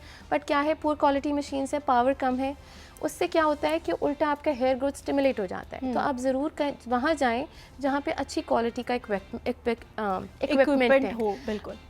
अच्छा डॉक्टर साहबा, जहाँ आपने ही, मैं वैसे इस तरफ आना नहीं चाह रही थी, लेकिन आपने बार बार जिक्र किया कि हर जगह पे क्लिनिक्स खुले हुए हैं और ठीक जो चीज़ें हैं, इक्विपमेंट है, वो यूज़ भी नहीं की जा रही। एक और बहुत कॉमन जो मैंने लोगों की जब रिव्यूज़ देखते हैं आप क्लिनिक्स के, तो उसमें एक बहुत कॉमन जो मैंने रिव्यू देखा वो ये था कि हमसे पैसे वो लिए जा रहे हैं, उन मशीनों के लिए जा रहे हैं जो जर्मनी से इंपोर्ट कराई जाती हैं, लेकिन मशीनरी और चीज़ें वो इस्तेमाल की जा रही हैं जो चाइना से आ रही हैं। तो दोनों की प्राइसेस अगर डिफरेंट हैं तो हमसे भी पैसे डिफरेंट ही लेने चाहिए, और उनके जो नताइज होते हैं वो भी डिफरेंट होते हैं। तो क्या ऐसी चीज़ें वाकई हो रही हैं? ऐसी हो रही है, then it depends who is doing the procedure. हाँ। एक बंदा जिसने कभी लेजर्स नहीं पढ़े, बिकॉज देखिए ये machines can be very hazardous in the wrong hands. आपका मुंह जल जाएगा, आपके बाल बढ़ जाएंगे, ठीक है। तो आपने मेक श्योर करना है कि जिस बंदे ने लेज़र करना सीखा है, ट्रेंड है, क्वालिफाइड है, सर्टिफिकेशंस हैं, आप उसके पास जाएं। हर स्किन टाइप को हम एक ही चीज़ से नहीं ट्रीट कर सकते। दुनिया में बहुत सारे किस्म के लेज़र्स हैं, पतले बाल का अलग है, मोटे बाल का अलग है, थोड़ा सा स्किन टोन में भी वेरी करता है, पावर डिफरेंट है। अगर किसी की स्किन थोड़ी सी डार्कर साइड पे है तो हम उसको डिफरेंट पावर पे करेंगे। तो ये चीज़ें मैटर करती हैं, ये नहीं कि आप हर किसी को एक ही झाड़ू से चीज़ को- सफाई बिल्कुल। करते रहे आप हर किसी की। अच्छा डॉक्टर साहब, आखिरी जो मेरा सवाल है वो एक्नी से रिलेटेड है। एक्नी का जो मसला है वो जिस भी बच्चे में आप देखिए बढ़ती उम्र के उसमें भी मौजूद है, और फिर ये एक ऐसा मसला है जो थोड़े अरसे में ख़त्म होने वाला नहीं है। और तीसरी चीज़ जो इसकी सबसे बुरी है वो ये है कि अगर आपने टाइम पे इलाज ना कराया तो फिर आपके चेहरे पे वो जो गड्ढे बनते हैं वो दूर होना तकरीबन नामुमकिन हो जाता है, अनटिल अनलेस आपके पास बहुत सारे पैसे हैं और फिर आप वो अपने मुंह पे लगा के अपने मुंह को ठीक करा लें। तो इसकी क्या रीज़न है? जैसे ही एक्नी होना शुरू हो, चाहे आप जिस भी एज में हो, आपके पेरेंट्स को चाहिए कि आपका ट्रीटमेंट शुरू करा दें। डेफिनेटली। पहले क्या कॉन्सेप्ट था कि टीनेज एक्नी है, the child will outgrow it, कि वो हाँ, खुद से खत्म हो ऐसा नहीं है। आप अपने बच्चे का चेहरा फॉरएवर स्कार कर रहे हैं, चाहे वो 60 साल का हो, उसके स्कार्स रह जाएंगे। सो ऑलवेज गो सी अ डर्मेटोलॉजिस्ट। यंग बच्चों में डिफरेंट ट्रीटमेंट ऑप्शंस हैं, बड़ों में डिफरेंट हैं। एक मैं क्यूरेटिव एक्नी का इलाज करती हूँ, हम बहुत सारे डर्मेटोलॉजिस्ट करते हैं। एक दवाई है जिसको हम विटामिन ए कहते हैं, आइसोट्रेटिनोइन। दुनिया में बहुत सारी ट्रीटमेंट्स हैं जो कि वक्ती एक्नी को कंट्रोल कर देती हैं, आपका इमीडिएट रिलीफ है, जिनमें हम एंटीबायोटिक देते हैं, फेशियल्स करते हैं, पील्स हैं, कुछ ऐसी लेजर्स हैं। बट दुनिया में एक इलाज है जो कि जड़ से एक्नी को ख़त्म कर देता है। अच्छा। मेरे अल्हम्दुलिल्लाह बहुत सालों से बहुत सारी एक्नी की सक्सेसफुल ट्रीटमेंट्स की हैं। ये कोर्स है जो कि मैंने कुछ नहीं करना, आपने घर में दवाई लेनी है, but you need to come to me every 2 months और 3 months where I need to monitor. यानी कि मैं आपके कुछ ब्लड टेस्ट करूँगी, देखूँगी, साथ में आपके लिवर टेस्ट, आपके कोलेस्ट्रॉल हम चेक करते हैं, उन्हीं पेशेंट्स को देते हैं जिनकी ये ठीक है। ना सिर्फ एक्नी, आपकी स्कारिंग 60 to 70% चली जाती है इसी दवाई से, और ज़िंदगी भर के लिए एक्नी चली और जाती है। लगाने के लिए अलग दवाई है और खाने के लिए अलग दवाई है? आई थिंक जब आप वो कोर्स ही करते हैं तो आपको कुछ और ज़रूरत नहीं है। ठीक है। एक लड़की का, बल्कि लड़कों का भी, आई थिंक एक भी पिंपल निकल जाए तो डिप्रेशन हो जाता है, ठीक है, तो निशान छोड़ता है, फिर हफ्तों जाते हैं जाने में। तो आपका जब वो हम कोर्स कर देते हैं, लोगों के जो मसले हैं, अंडा खा लिया, चॉकलेट खा लिया, कॉफ़ी, कुछ नहीं होगा। Acne is like gone for ever. and you're good for life. इंशाल्लाह। अच्छा, मुझे बताएं कि कुछ लोग ऐसे होते हैं जिनके पूरे मुंह पे या इस तरह से ओपन पोर्स या ब्लैक हेड या वाइट हेड नहीं होते, कुछ खास जगहों पे होते हैं। एक ये एरिया जो है नाक का और जिसमें ये थोड़े से चीक्स आते हैं, उसमें लोगों को ये बहुत इशू होता है कि जी वाइट हेड्स है, ब्लैक हेड्स है, बाकी सारा मुंह ठीक है। तो उस तरह के लोगों को क्या हाइड्रा फेशियल कराना चाहिए या चीज़ें लगा के, सिरम्स लगा के उसको ठीक करें, किस तरह से करें? उसमें लाइक आई सेड आपकी स्किन केयर वही होनी चाहिए, water based oil free products. Secondly you can of course gate hydra facial ताकि आपकी क्लेंजिंग होती रहे। मोस्ट पीपल उनका एरिया भी यही होता है, T zone and this cheek area and the chin area, जहाँ पे वो ब्रेकआउट करते हैं। तो इस पे हाइड्रा हो सकता है। और अगेन स्किन केयर में एक बना के देती हूँ, उसके साथ दवाइयाँ जो कि आपके ऑयल कंट्रोल करें, आपके स्कार्स कम करें, आपके पोर्स मिनिमाइज करें, जिनमें एक मिंडेलिक एसिड एक प्रोडक्ट है, रेटिनॉल है, एडापिलीन है, ये सारी कुछ चीज़ें हैं जो हम नाइट टाइम यूज़ करते हैं। ठीक है। एक चीज़ मैं एक और कहूँगी, there are so many people who are just blindly using retinols. ज़रूर मैं आपके प्लेटफॉर्म के थ्रू बताना चाहूँगी कि we can not give it to women who are pregnant या फिर लैक्टेटिंग वेमेन या फिर who are planning to conceive. तो आप एकदम से ये सब चीज़ें खुद से ना यूज़ करें। अच्छा, किसी की रिकमेंडेशन पे यूज़ करें ताकि उस बंदे को सारा पता भी हो कि आप क्या करें। ठीक है, thank you so much doctor साहिबा, बहुत शुक्रिया आपके आने का। जिस तरह आपने कहा कि मैंने भी इस तरह के सवाल किए जो आप लोगों के हैं और उन्होंने भी उस तरह के जवाब दिए जो आप लोग सुनना चाहते हैं। बहुत सारी चीज़ें डॉक्टर साहिबा ने बताई हैं, बीच में नाम ले लेके जो मुझे इस तरह से याद नहीं है, लेकिन आप लोग वो स्पेसिफिक जगह निकाल के सुन सकते हैं कि आप लोगों को क्या चीज़ इस्तेमाल करनी चाहिए, क्या चीज़ इस्तेमाल नहीं करनी चाहिए। आगे आगे आ रही हैं गर्मी, आप लोगों ने रखना है अपना ख्याल। अभी लेते हैं एक छोटा सा ब्रेक के बाद जब वापस आएंगे तो एक और गेस्ट और एक और टॉपिक हमारे साथ मौजूद होगा। कहीं मत जाइए, हमारे साथ रहे।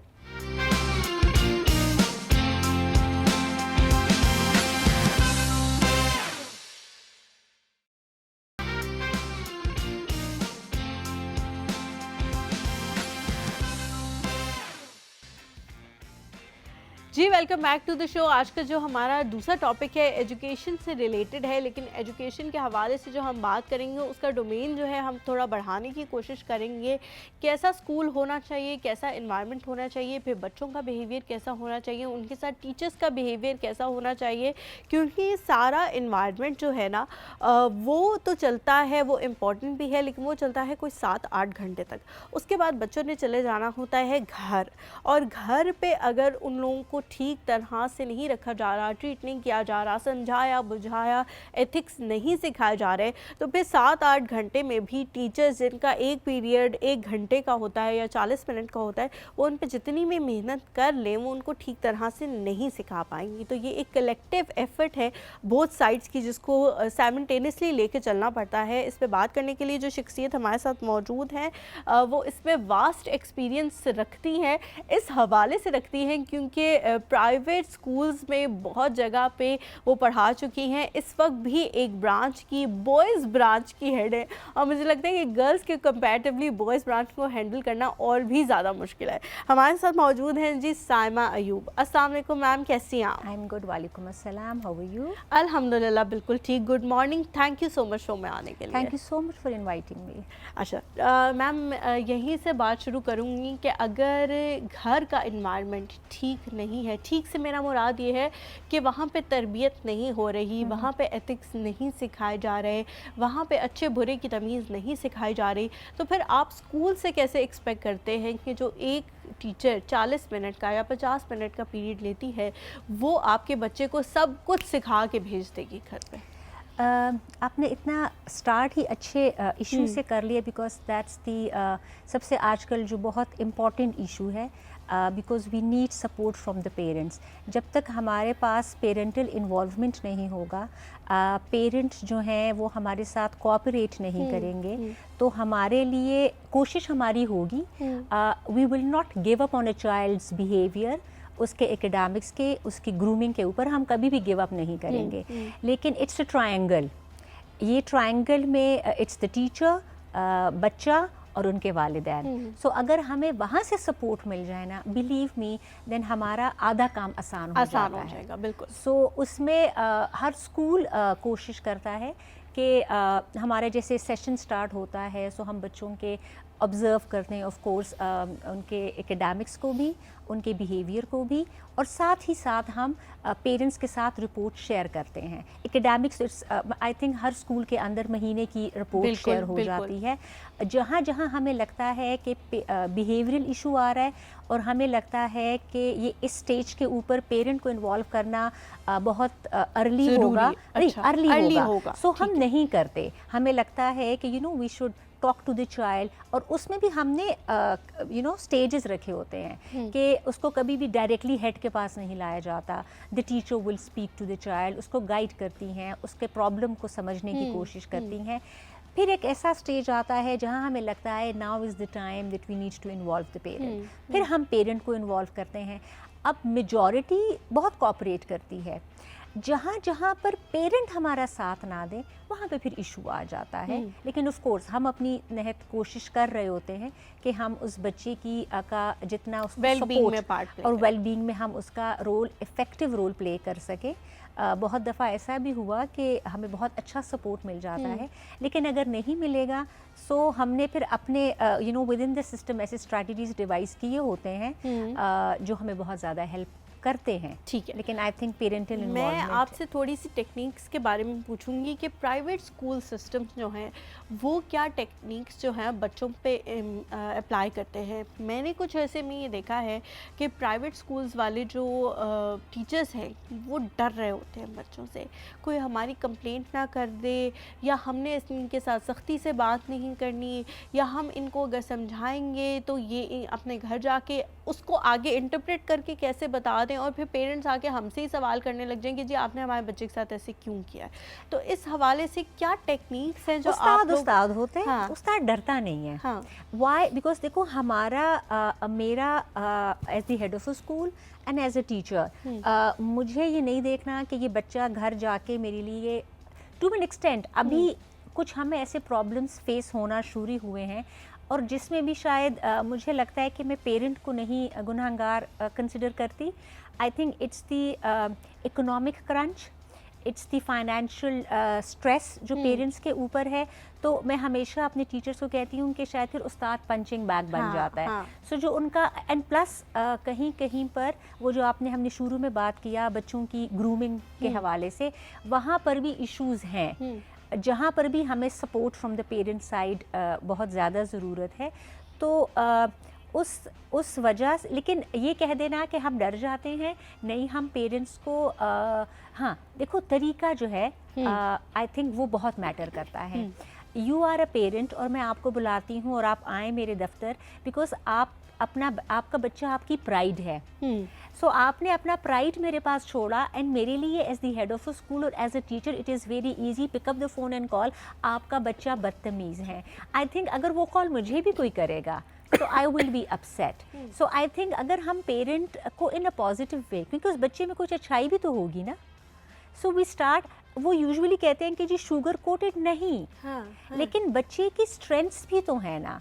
सो we share the strengths and we share the you know areas. अब कुछ बच्चों के अंदर अगर आप बहुत ज़्यादा बता देंगे कि इसमें ये भी खराबी, नहीं, आई थिंक एक एक को प्रायोरिटाइज करें, एक एक उसके जो प्रॉब्लम है उसको पिक करें एंड एड्रेस द इशू।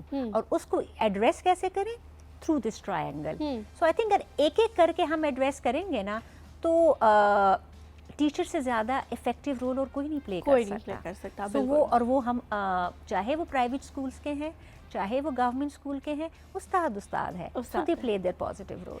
ठीक है, मुझे बताएं कि अगर हम थोड़ा कंपैरिजन करें, कुछ सालों पहले तक उस्ताद का जो रोल था ना वो बहुत ही ज़्यादा एक डेंजरस, एक रूबदार, एक गुस्से वाली पर्सनालिटी का देखा जाता था। लेकिन अब हम लोग देखते हैं कि जब से प्राइवेट कॉन्सेप्ट आया है और यूनिवर्सिटीज़ का कॉन्सेप्ट ख़ास तौर पे आया है तो टीचर को कभी कभी लोग जो है वो अपना रोल मॉडल भी देखना शुरू कर देते हैं, अपना किसी तौर पे फ्रेंड भी देखना शुरू कर देते हैं, और अपना जो है वो साइकेट्रिस्ट, थेरेपिस्ट भी देखना शुरू कर देते हैं कि अपनी प्रॉब्लम्स जाके बच्चे शेयर करते हैं। क्योंकि टीचर का, सॉरी टू कट यू, है टीचर का काम वो कन्वेंशनल मेथड्स चले गए कि टीचर आया क्लास के अंदर और उसने पढ़ाना शुरू कर दिया और वो चला गया। आई थिंक अब टीचर का जो रोल है ना, इट्स अ लॉट मोर। वो एक एक्टर भी है, वो एक मेंटोर भी है, वो एक साइकेट्रिस्ट भी है, वो उसके पेरेंटल इन्वॉल्वमेंट भी उसमें भी वो आ जाता है, तो उसके बहुत ज़्यादा रोल है। हाँ, उसके अंदर there is a thin line drawn. वो लाइन जो है ना, अगर वो क्रॉस हो जाती है, when if it becomes too friendly, या तो वो चीज़ नहीं होना चाहिए। हाँ, अगर उसको बच्चे को एक दोस्त चाहिए, वो उसको उसके टीचर के फॉर्म में मिलेगा।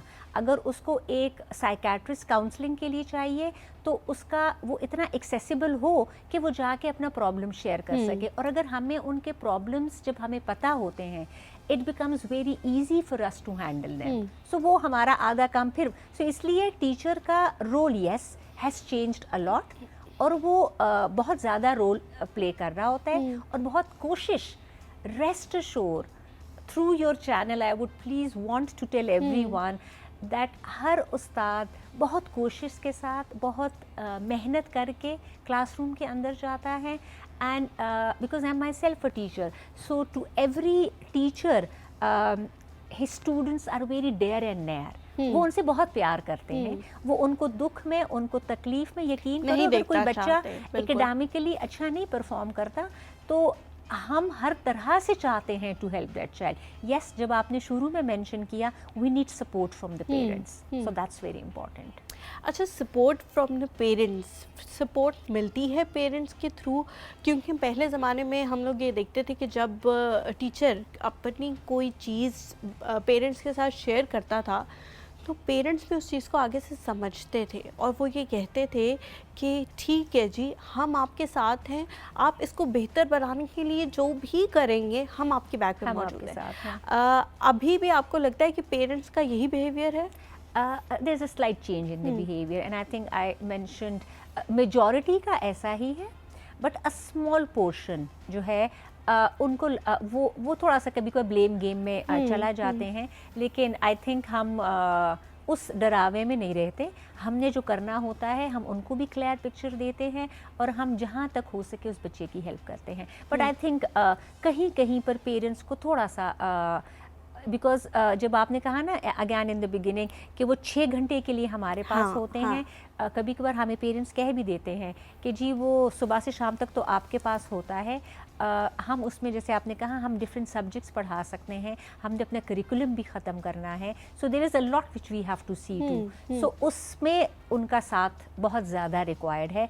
और यकीन करो, अगर ये ट्रायंगल सही प्रोपोर्शंस में काम करता है तो फिर वही बच्चे कामयाब होते हैं और रिजल्ट भी आपको वहीं से आता बहुत है, वहीं से है ना? रिजल्ट आता है। अच्छा, मुझे बताएं, थोड़ा फ़नी सा क्वेश्चन है, लेकिन अक्सर लोग जो हैं वो ये देखते हैं कि जब लड़कियों को टैकल करना होता है तो थोड़ा आसान होता है और लड़कों को टैकल करना थोड़ा मुश्किल होता है। शरारती ज़्यादा होते हैं, नॉन सीरियसनेस ज़्यादा होती है, पढ़ाई से ज़्यादा हर चीज़ पे ध्यान होता है, डांट को उस तरह से दिल से नहीं लगाते। लड़कियों की अगर किसी के सामने बेइज्जती हो ना, तो वो कहती हैं फल्ला पूरी क्लास के सामने हमारे साथ ये हो गया। लड़के नहीं, उसको एंजॉय करने लग जाते हैं। It's fun teaching boys. अच्छा, इंटेलिजेंट होते हैं, थॉट प्रोवोकिंग होते हैं, एक्टिव पार्टिसिपेशन करते हैं, रिसर्च बेस्ड नॉलेज में बिलीव करते हैं। अच्छा, आपने ना वाकई वो सारी चीज़ें याद की थी उनके बारे में जो उनके बारे में अच्छी होती है। नहीं, कुछ लोग होते हैं ना जो हमेशा पॉजिटिव देखते हैं। देखो, बुराई तो मेरे अंदर और आपके अंदर भी है ना। हमने उनके स्ट्रेंथ्स को, आप मुझे बताओ कि अगर मैं आपको कहूँ हलीमा कि आप बहुत बुरी हैं, आप होमवर्क भी नहीं करती, आप को मैं नालायक बुलाऊं, तो वो आपको मैंने स्टैम्प कर दिया कि जी मैं तो हुई बुरी। तो अगर मैं बुरी हूँ तो फिर मुझे क्यों पढ़ना चाहिए? तो फिर ऐसे ही सही, तो फिर ऐसे ही सही, मैं ऐसे तो ही सही। रिकग्नाइज, यू नो, ये तो सबको पता है कि मैं बुरी हूँ। अगर मैं तुम पॉजिटिव, तुम्हारे अंदर की जो चीज़ें हैं, and I start appreciating you on that, उससे आपका कॉन्फिडेंस बिल्ड होता है आपके। And you know, it's human nature, हर एक को तारीफ़ अपनी सुनना अच्छा लगता है। आप अगर किसी की तारीफ करते हैं तो चाहे boys will do on the face you know I don't care, but they do care. उनको अच्छा लगता है कि उनको भी तारीफ की जाए, उनको भी सराहा जाए।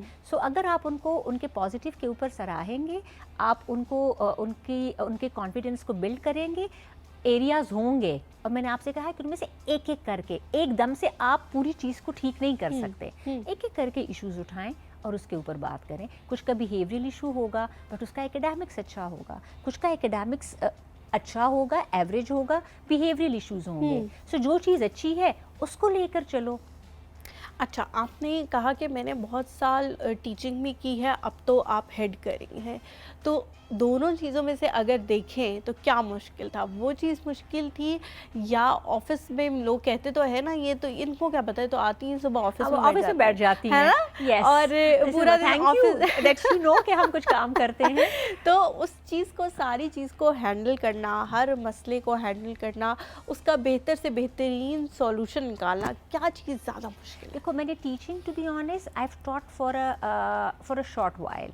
आई हैव मेरा ज़्यादा अरसा मैनेजमेंट में गुजरा है, लेकिन that was a learning process for me. जब मैंने स्टार्ट किया तो मैंने बहुत दिल से पढ़ाया, and I still remember the first time जब मैंने पढ़ाना शुरू किया तो आपको लगता है कि उस्ताद स्कूल के अंदर घुसता है, we do a lot of research, और आपका वक्त जब आपके पास you know, I call it a machine, जब आपके पास आपके मोबाइल्स एंड आपके पास ये इंटरनेट और आपके पास इजी एक्सेस टू इन्फॉर्मेशन आ गया है, सो यू नो हमें बहुत वेल प्रिपेयर्ड क्लासेस में जाना पड़ता है।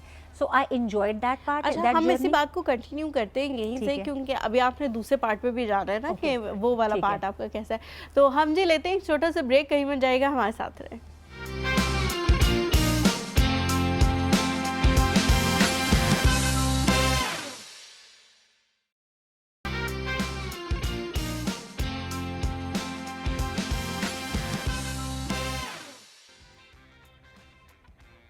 जी, welcome back to the show. हम लोग बात कर रहे हैं एजुकेशन के हवाले से, उसके जो लूप होल्स हैं उनके बारे में भी बात कर रहे हैं, जो अच्छी चीज़ें हैं इस एजुकेशन सिस्टम की, और जिस तरह से लोग दिल लगा के मेहनत करके बच्चों को पढ़ाते हैं, उन्हें सुधारने की कोशिश करते हैं, उसके हवाले से भी बात करने की ज़रूरत है, क्योंकि पॉजिटिव्स के हवाले से हम लोग अक्सर कम ही बात करते हैं। तो मैम, आपकी तरफ आऊँगी ब्रेक पे जाने से पहले, जहाँ से बात को हमने डिसकंटिन्यू किया था वहीं से कंटिन्यू करेंगे। आप बता रही थी कि टीचिंग जब आपने की तो भी बहुत ज़्यादा दिल लगा के की, और जब भी आप मैनेजमेंट करती हैं तब कैसा फील करती है? देखो, आपने ज़िंदगी में एक उसूल आई थिंक सबका अगर हो कि आप जो भी काम करें उसकी ओनरशिप लें and love whatever you are doing. So जब मैंने अनफॉर्चुनेटली हमारे मुल्क के अंदर टीचिंग एक ऐसा शोबा है जिसकी रिकग्निशन कम है।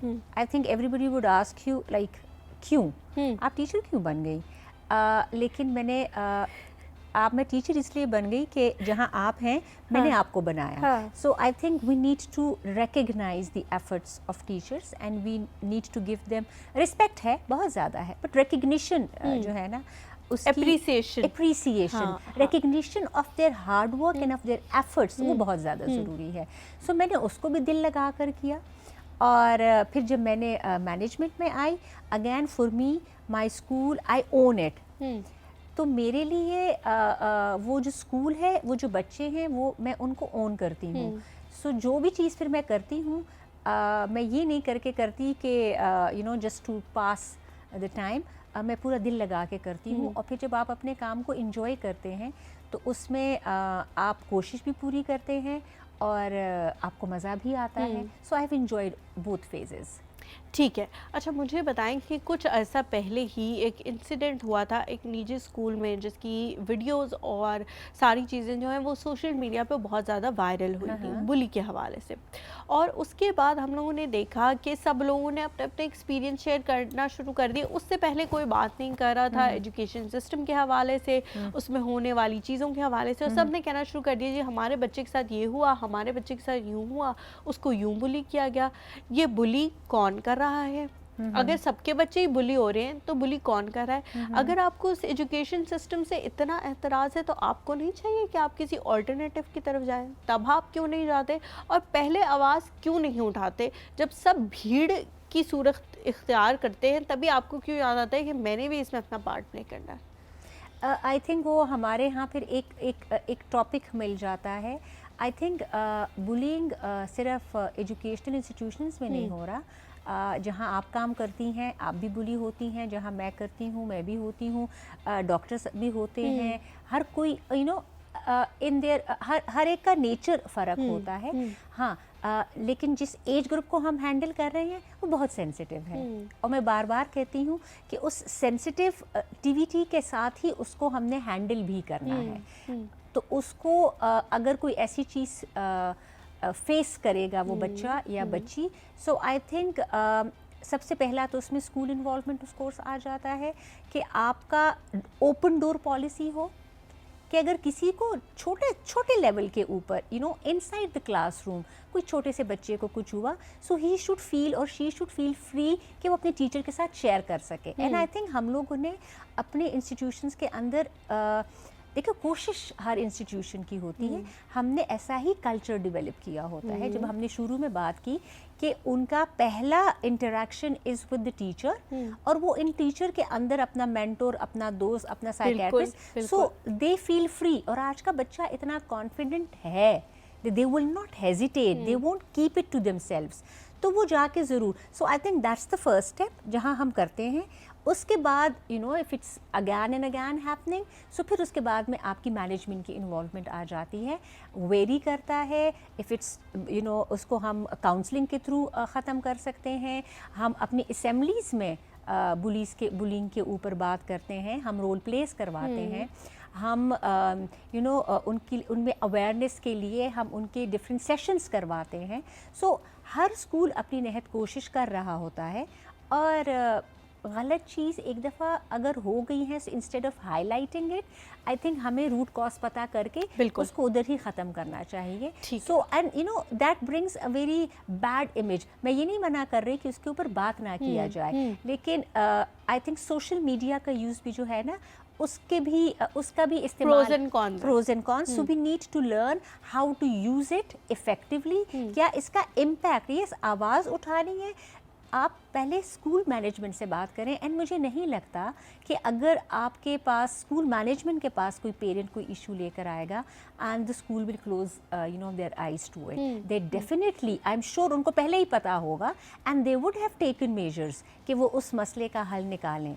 सो this is how we do it, this is how we tackle bullying. ठीक है, मुझे बताएं कि कभी कभार बच्चे ये कंप्लेंट करते हुए नज़र आते हैं कि पेरेंट्स की और टीचर्स की हाई डिमांड्स जो है, जो हमारे से वो एक्सपेक्ट करते हैं कि हम ये करें, तो उस प्रेशर की वजह से हम बहुत सारी चीज़ें नहीं अचीव कर पाते, क्योंकि हमारे दिमाग में कहीं ना कहीं ये होता है कि अगर ये अचीव ना किया तो हमारे साथ ये होगा, तो ज़्यादा प्रेशर बिल्ड हो जाता है। हाँ, उस डर में वो कहीं फंस जाते हैं। तो आपको क्या लगता है कि वाकई टीचर्स का और पेरेंट्स का इतना ज़्यादा किसी से ये डिमांड करना कि बस स्ट्रेट एज ही लेके आनी है या स्ट्रेट A+ ही लेके आनी है? It's a mad race. Okay, ठीक है, देखो हर पेरेंट चाहेगा और हर उस्ताद भी चाहेगा कि उसका बच्चा एक्सेल करे इन लाइफ, एंड लेकिन हम एज अ टीचर, बिकॉज हम पढ़ाते हैं उन्हें, सो हमें बहुत अच्छा पता है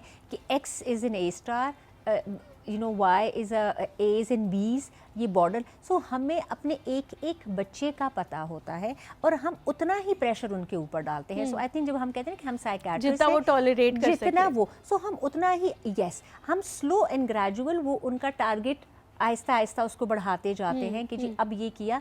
सो यूजुअली आपकी बात बिल्कुल ठीक है, हमारे पास पेरेंट अगर मीटिंग हो रहा है या हम पेरेंट को हैंडल कर रहे हैं, a child will be on a 50% और ऑन अ 60%, और पेरेंट अगर ये डिमांड करे कि जी एक दफ़ा एक पेरेंट मुझे कहते हैं ये आप क्या बात करी, उनका बच्चा अगर 50-60% पे है, उन्होंने कहा जी अगली दफ़ा बेटा 90% लाना है।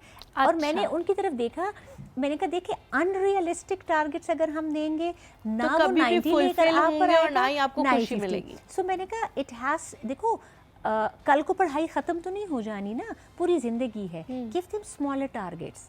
अगर बच्चा 60 पे है, टेल द चाइल्ड के यार नेक्स्ट पे मुझे आपका 62-63% चाहिए, which is achievable for a child. वो जब उसको अचीव करेगा, एंड अगैन अगर उसको अप्रिसिएशन मिलेगी, सो ही विल स्ट्राइव फॉर, फिर हम एक नेक्स्ट टारगेट देंगे। सो अब अगर आप 60-70 को 90 का टारगेट देंगे, और 90 को तो हम दे सकते हैं डिस्टिंक्शन का, so it has to be a realistic target. और मेरे ख्याल में हर उस्ताद को और हर पेरेंट को पता होता है। बट देखो हर माँ बाप की एक्सपेक्टेशंस होती हैं, एंड व्हेन आई से with the financial hike, financial stress, prices की हाइक से अगर आपके स्ट्रेट एज आते हैं तो आपको स्कॉलरशिप मिल जाती है, सो वो उनकी होती है। लेकिन do not pressurise them, yes give them targets कि अगर हो गया ठीक है, नहीं तो it's not the end of the world, it's the beginning of a new thing. कि अगर तुमने नहीं किया, मेरे पास अगर कोई किसी बच्चे का आ जाता है और उसका रिजल्ट नहीं जितना उस बच्चे ने कहा होता है कि ये मैंने तो ख्याल किया था कि मेरा ऐसा आएगा, सो मैं उसे कहती हूँ कि देखो it is not the and, it's the beginning. इसका मतलब है कि जितनी मेहनत की थी उसे थोड़ी सी और ज़्यादा करनी है। So you know her stage of life पे आप अपनी मेहनत बस कंटिन्यू रखें, एंड एक चीज़ हमेशा याद रखें कि ऊपर वाली ज़ात भी तो देखती है, सो हार्ड वर्क का आपको रिवॉर्ड ज़रूर मिलता है। So keep working hard, I think that should be the motto. मुझे बताएंगे, बहुत सारे बच्चे जो हैं वो ये कंप्लेन करते हैं कि जब हमारे स्कूल में एक्स्ट्रा करिकुलर एक्टिविटीज़ हो रही होती हैं, यानी कि कोई टेबलो हो रहा है या कुछ इस तरह का कंपटीशन हो रहा है, जो थोड़े फ़न एलिमेंट के लिए टीचर्स भी डालते हैं ताकि बच्चों के ऊपर से जो वो पढ़ाई का स्ट्रेस है वो थोड़ा कम हो, वो यहाँ आके भी कोई अच्छी एक्टिविटी, हेल्दी एक्टिविटी में बहुत इंपॉर्टेंट है। लेकिन पेरेंट्स कभी कभी क्या कहते हैं, कोई ज़रूरत नहीं है करने की, आराम से बैठ के पढ़ो, कोई ज़रूरत नहीं है पार्ट प्ले करने की, आराम से बैठ के पढ़ो। तो ये क्या, उसमें अगर कोई ऐसा पेरेंट आपके पास आए जो कहेगी जी आप लोग क्यों इतनी एक्टिविटीज़ कराते, तो उसको पे किस तरह से टैकल करते हैं और उनको क्या समझाते हैं कि ये चीज़ कितनी ज़रूरी है बच्चे के लिए? देखो अगेन ज़िंदगी में ग्रेड इम्पॉर्टेंट है, बट टाइम हैज़ चेंज। आपको लगता है वैसे कि ग्रेड इम्पॉर्टेंट है? आई डोंट थिंक कि जब से मैं प्रोफेशनल लाइफ में आई हूँ मुझसे कभी किसी ने पूछा हो कि तुम्हारा क्या ग्रेड आया। देखो आई विल नॉट डिनाई के grade getting into a good university yes important है, लेकिन अगर आप मेरे पास आई एम सॉरी कभी कभार ऐसे भी लोग आ जाते हैं व्हेन वी इंटरव्यू देम, तो उन्होंने PhDs एंड MPhils किए होते हैं और distinctions, but they are unable to express themselves. तो फिर मैंने उस चीज़ का मैंने so I think it has to be holistic development हम इसको बोलते हैं, जिस पे हमने बच्चों का कॉन्फिडेंस भी बिल्ड करना है, उनके थिंकिंग स्किल्स के ऊपर भी काम करना है, उनको एक्टिविटी बेस्ड लर्निंग में भी इन्वॉल्व करना है। सो उनकी ओवरऑल वेलबींग के लिए बहुत ज़्यादा ज़रूरी है। सो सिर्फ ये कह देना है कि सुबह स्कूल जाना है, पढ़ना है और वापस आ जाना है, आई थिंक उनको भी एक ब्रेक की ज़रूरत होती है। जो टर्म के अंदर अगर 2-3 एक्टिविटीज़ ऐसी हो रही हैं, हाँ उसमें वो अपना प्रायोरिटाइज़ कर ले कि yes of course academics is the priority, लेकिन साथ अगर उसको स्पोर्ट्स का शौक़ है, सो यू नो खेलना सेहत के लिए अच्छा है। अगर उसको ड्रामा पसंद है तो उनमें से वो चूज़ कर ले कि यार मेरा ड्रामा है, स्पोर्ट्स है, डिबेट है, और मेरी नज़र में ये बहुत ज़्यादा इम्पॉर्टेंट एक्टिविटीज़ हैं जिसमें बच्चों को पार्टिसिपेट करना चाहिए। आपको लग रहा है कि पेरेंट्स की हर बच्चे से यही ख्वाहिश होती है कि या डॉक्टर बन जाए या इंजीनियर बन जाए? दुनिया इसमें और भी प्रोफेशंस हैं, है ना? yes. लेकिन पेरेंट्स क्या यही चाह रहे हैं अभी भी? देखो उसमें अगेन मैं बार बार वही बात कि पेरेंट यस चाहता है कि, लेकिन अब टाइम चेंज हो रहा है, अब हमारे पास पेरेंट्स आ रहे हैं और अब कंप्यूटर्स की तरफ भी बच्चों का रुझान हो रहा है। अब लेकिन उसमें जो एक मसला parent, and I agree with them, हमारे मुल्क के अंदर अपॉर्चुनिटीज़ नहीं है। सो गवर्नमेंट के लेवल के ऊपर हमें अपॉर्चुनिटीज़ क्रिएट करनी होंगी। जब उनको अपने बच्चे का फ्यूचर सेफ नज़र आएगा तो वो इनकरेज करेंगे अपने बच्चों को किसी और फील्ड में ऑप्ट करने के लिए जो उसकी स्पेशलिटी है या जो उसकी स्ट्रेंथ है। लेकिन फिर वो आगे का सोचते हैं कि जी बस सेफ तो यही 2 प्रोफेशंस हैं, बट आई थिंक अब बहुत ज़्यादा बदलाव आया है, बहुत अवेयरनेस आ गई है। सो अब पेरेंट्स आर चेंजिंग, ये वाला जो उनका ओपिनियन है वो चेंज। जब मैं पढ़ा करती थी ना तो कुछ सब्जेक्ट्स ऐसे थे जो मुझे बिल्कुल भी समझ नहीं आते थे, या उनके अंदर ऐसी चीज़ें पढ़ाई जाती नहीं जो मैं सोचती थी कि ज़िंदगी में कभी मुझे काम आएंगी और फिलहाल तक तो कभी काम नहीं आए। जैसे एक सब्जेक्ट है Pakistan studies, that's my subject please. मेरा सब्जेक्ट है। नहीं। उसके ठीक है, अंदर बच्चों बहुत को। सारी ऐसी चीज़ें हैं जो पढ़ाई जाती हैं, लेकिन मतलब उसका कोई इस तरह से आगे जाके ना कभी कोई हमसे पूछता है, ना कभी हमने हिस्टोरियन बनना होता है कि हम वो चीज़ें बताना शुरू करें। एक चीज़ जो बहुत कॉमन है जी, कायद आज़म के 14 निकात, हमारे पेरेंट्स ने भी पढ़े, हमने भी पढ़े, हमारे बहन भाइयों ने भी पढ़े। अब मुझे नहीं पता कि बच्चे पढ़े हैं या अभी नहीं भी पढ़े, पढ़ रहे हैं। अभी भी पढ़ रहे अभी भी हैं। पढ़ रहे हैं। और इस तरह की और बहुत सारी चीज़ें हैं। एक चीज़ जो मुझे बड़ी याद है, पिछले दिनों भी मैं शेयर कर रही थी किसी के साथ, कि अनाज जो है उसकी मुख्तलिफ़ किस्में, गंदम, कपास, ये चीज़ें कहाँ कितनी मिकदार में इसकी पैदावार है, वो सारी चीज़ें याद करनी थी। तो इन चीज़ों का आपको क्या लगता है कि कोई होना चाहिए इम्पोर्ट, या अब इन चीज़ों को थोड़ा चेंज कर देना देखो, चाहिए? अनाज कितना उगता हम नहीं याद करवाते, लेकिन देखो आपका मैंने आपका तो वैसे मुल्क है। याद किया था। अब आपका मुल्क है, अगर आपको ज्योग्राफी पढ़ाई जा रही है और ज्योग्राफी में आपको अपने ही मुल्क के अंदर लेट्स सपोज अगर मैं कहूँ कि रेगिस्तानों का नहीं पता कि कहाँ कहाँ है, या अगर आपको कितने दरिया हैं उनके बारे में नहीं पता, हाँ किस तरह से उसको पढ़ाया जा रहा है, दैट्स वेरी इंपॉर्टेंट। सो अगर वो एक्टिविटी बेस्ड लर्निंग है, उसमें अगर आप हिस्ट्री पढ़ा रहे हैं और आप उनको लेट्स सपोज मुगल एम्पायर करवा रहे हैं, तो अगर आप एक छोटा सा रोल प्ले करवा देंगे, उससे बच्चों का इंटरेस्ट टेबलो करा डेवलप होगा। आप एक बिल्कुल करवा दें, सो रोल प्ले हो गया, टेबलो हो गया, क्लास डिस्कशन करवा दें, कोई एक टॉपिक एक बच्चे को दे दिया and you know for and against करवा दें, उससे बच्चों का इंटरेस्ट भी डेवलप होगा, उनकी जो क्रिटिकल थिंकिंग है, उनकी एक्टिव पार्टिसिपेशन, सो ये सारी चीज़ें भी होंगी and they will start liking the subject as well.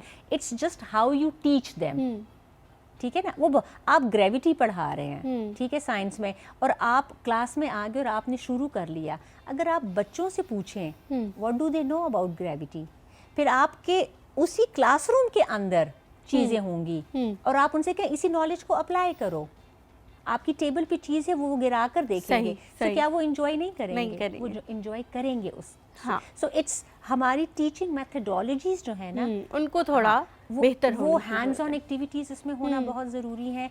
आप किसी वीडियो को दिखा दें इंटरेस्टिंग, जिससे उनकी थॉट प्रोवोकिंग स्किल्स जो है ना डेवलप हो जाएंगे। Thank you so much for coming, बहुत शुक्रिया आने के लिए, वक्त निकालने के लिए, हमें बहुत सारी चीज़ों को बेहतर तरीके से समझाने के लिए, और हमें भी ये मौका देने के लिए हम उन चीज़ों को समझ के बैठे।